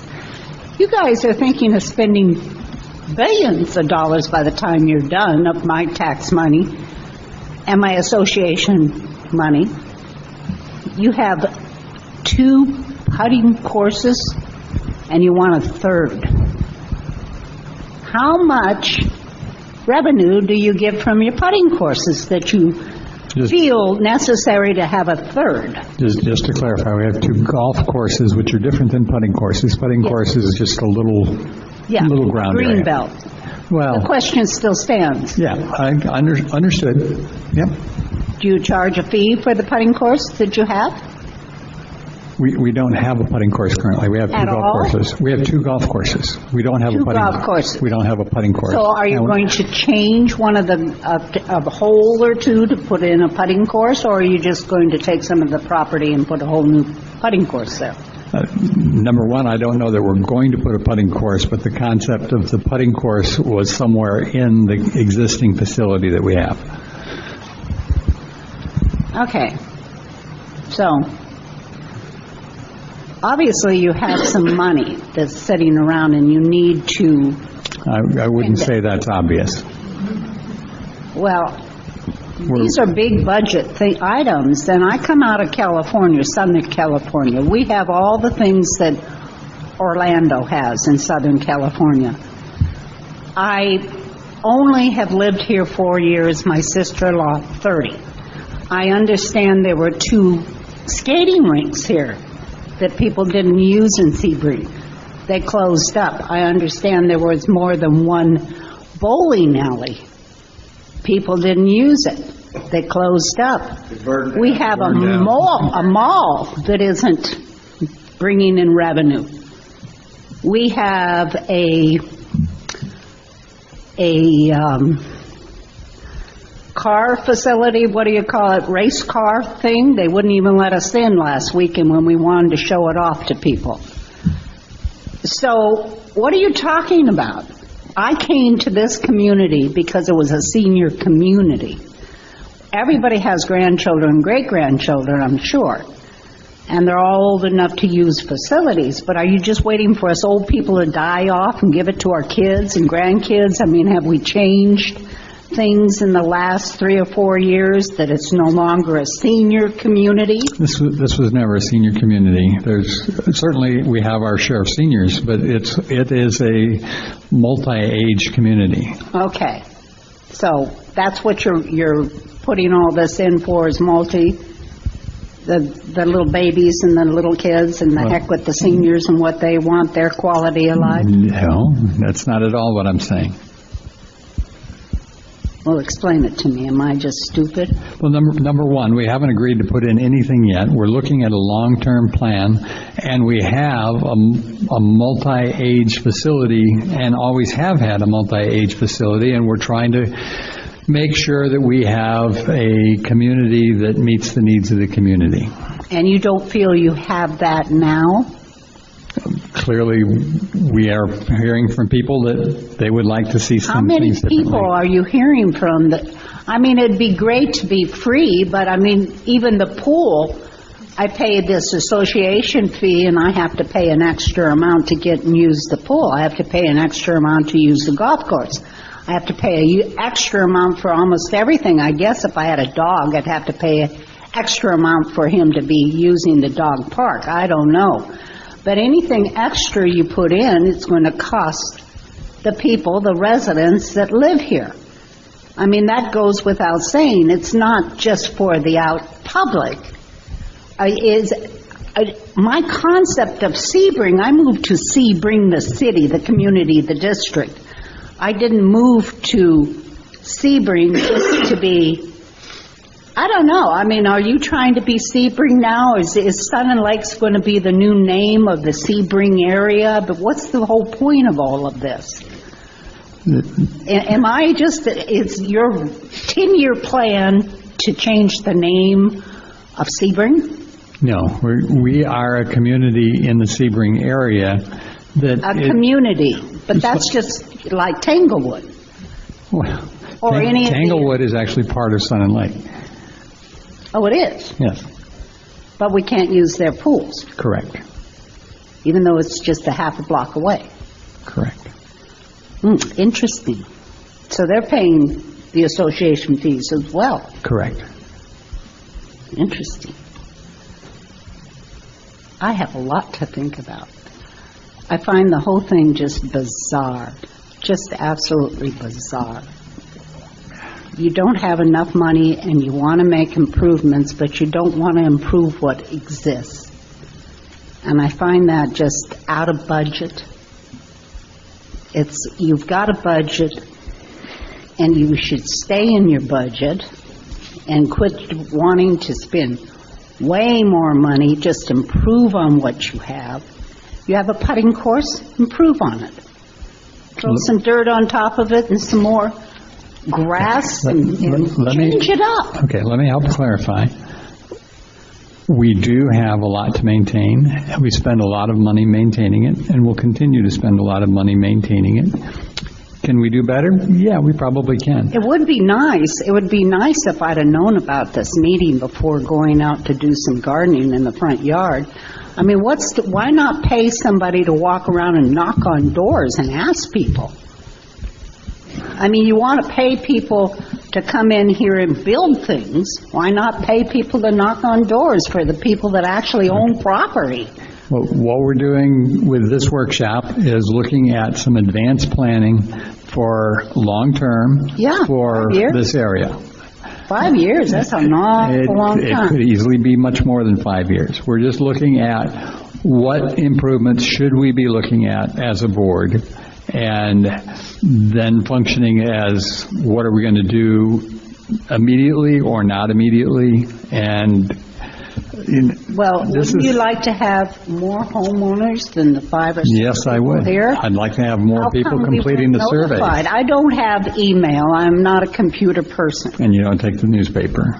It's in the newsletter. It's been in the newsletter. When the newsletter comes, I put it on the refrigerator and don't look at it again. Well, then it's hard to inform you if you don't look at what we say. It's hard to inform you as to what's going on. I understand that if I don't give out my email and if I'm not checking it on a constant basis, I'm not going to know. No, but we're telling you it's in the newsletter, and you're telling us you don't read the newsletter. So how are we supposed to get the word to you? My husband reads it and he says, well, we don't need it anymore, and he throws it away, or I put it on the refrigerator and don't look at it again. I didn't know I had to explain how I live to you. You don't have to explain how you live. Me. I'm trying to explain to you that we do provide notice to the public. We encourage the public to come. How about knocking on doors? Do you need a volunteer to do it? You don't want to pay somebody? I mean, I can take your flyer or whatever if you want people to have input. I can knock on doors. I can at least walk down Ponce de Leon and tell these people, my neighbors, what's going on and get a few more people in here.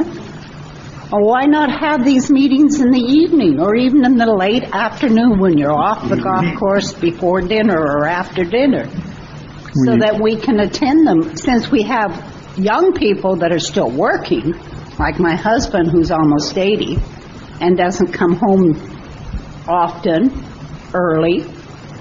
Since we still have 80-year-olds out working until dark, why not have the meetings at night? We've had some discussions just today about scheduling some meetings next year in the evening. And we've scheduled some for the evening next year. Some, like 3 or 4? 2 or 3. This meeting is important. This meeting should have been held in the evening. This will likely not be the last workshop that we have on this subject. Thank you. Thank you for your time. Any other public comment?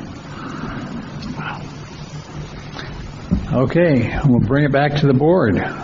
So how do we give guidance to staff and our planner as to what we like, what we are concerned about, and how we can adapt this for a long-term plan? I think it's very difficult to, this was a wish list put together by us, the people that bothered to respond. We've gone up there and we put red dots, green dots. One of the, I think, in order for us to continue with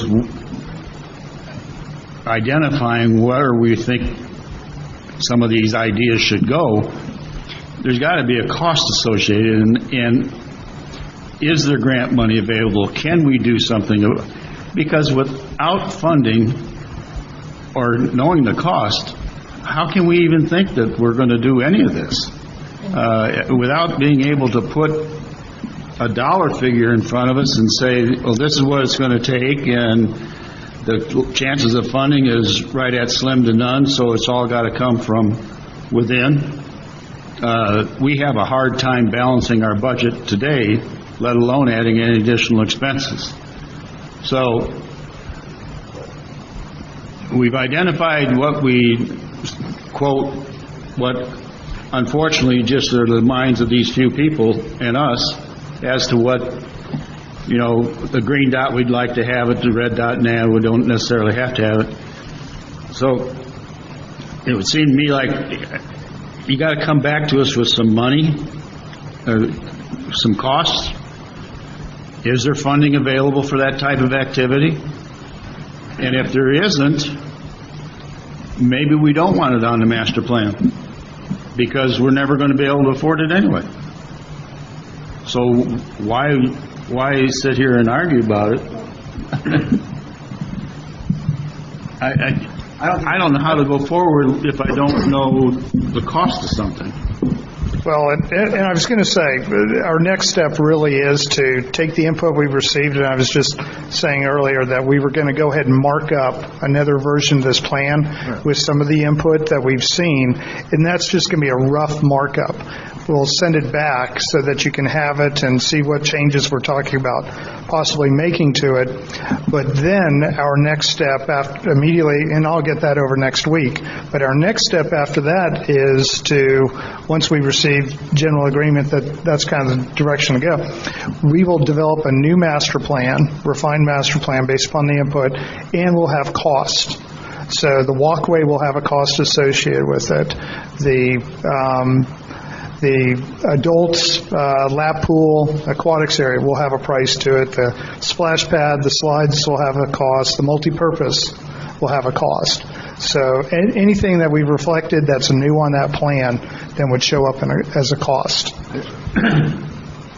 So maybe the best approach at this point, since you've got all four of the five board members here now, is what questions do you have for us that would help you prepare the next step?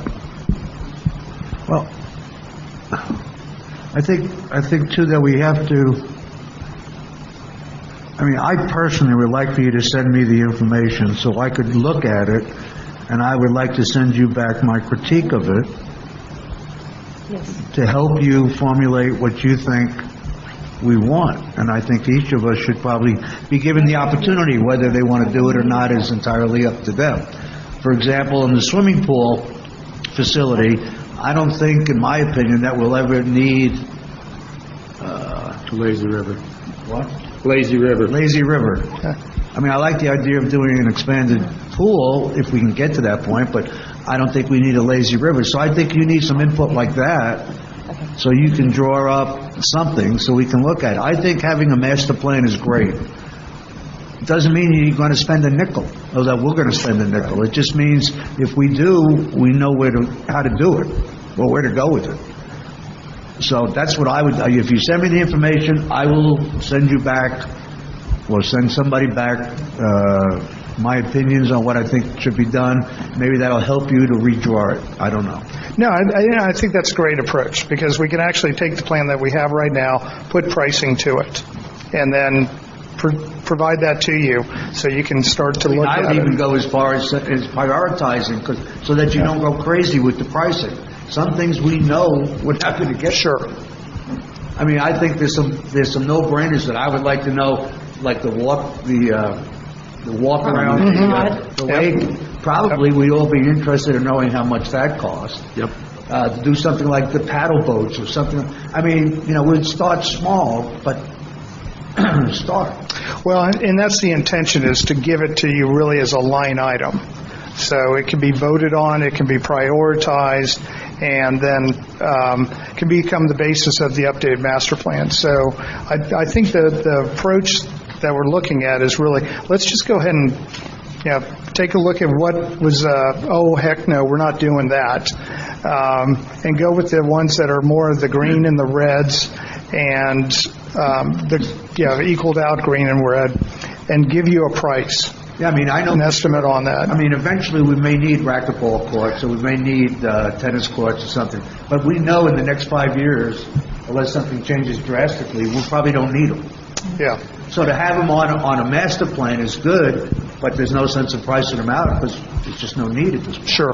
And then when it comes to the pool, the question is, if you're going to price it out, we're going to have to see some options on the pool, because the concept of the lazy river and the tiki bar and the whole build-out may be more than we want to bite off, but maybe having a lap pool where adults can swim laps and do aerobics is something that's worth adding, and what's the cost?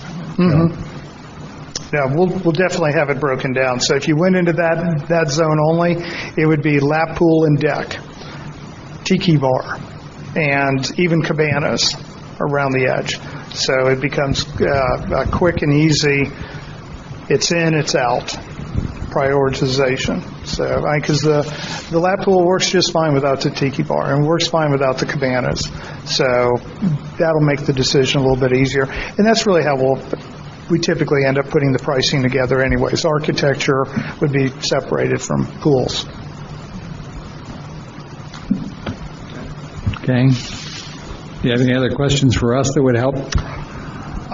Not at this time, but I really like the approach on the cost estimating up front. To before we put pen back to paper, having some direction from you on that, because I mean that may bring in that no way comment. So. Okay, Ariel or Tanya, you have any questions that we could fill in that would make this easier?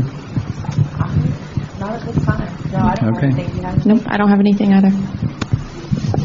Okay. All right. I Thank think we appreciate your efforts on this, and I think that's going to close out our workshop. Thank you. I'm going to adjourn this meeting. Appreciate it. Thank you. Okay, thank you.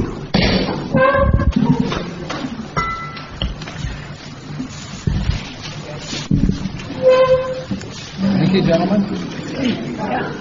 Any gentlemen?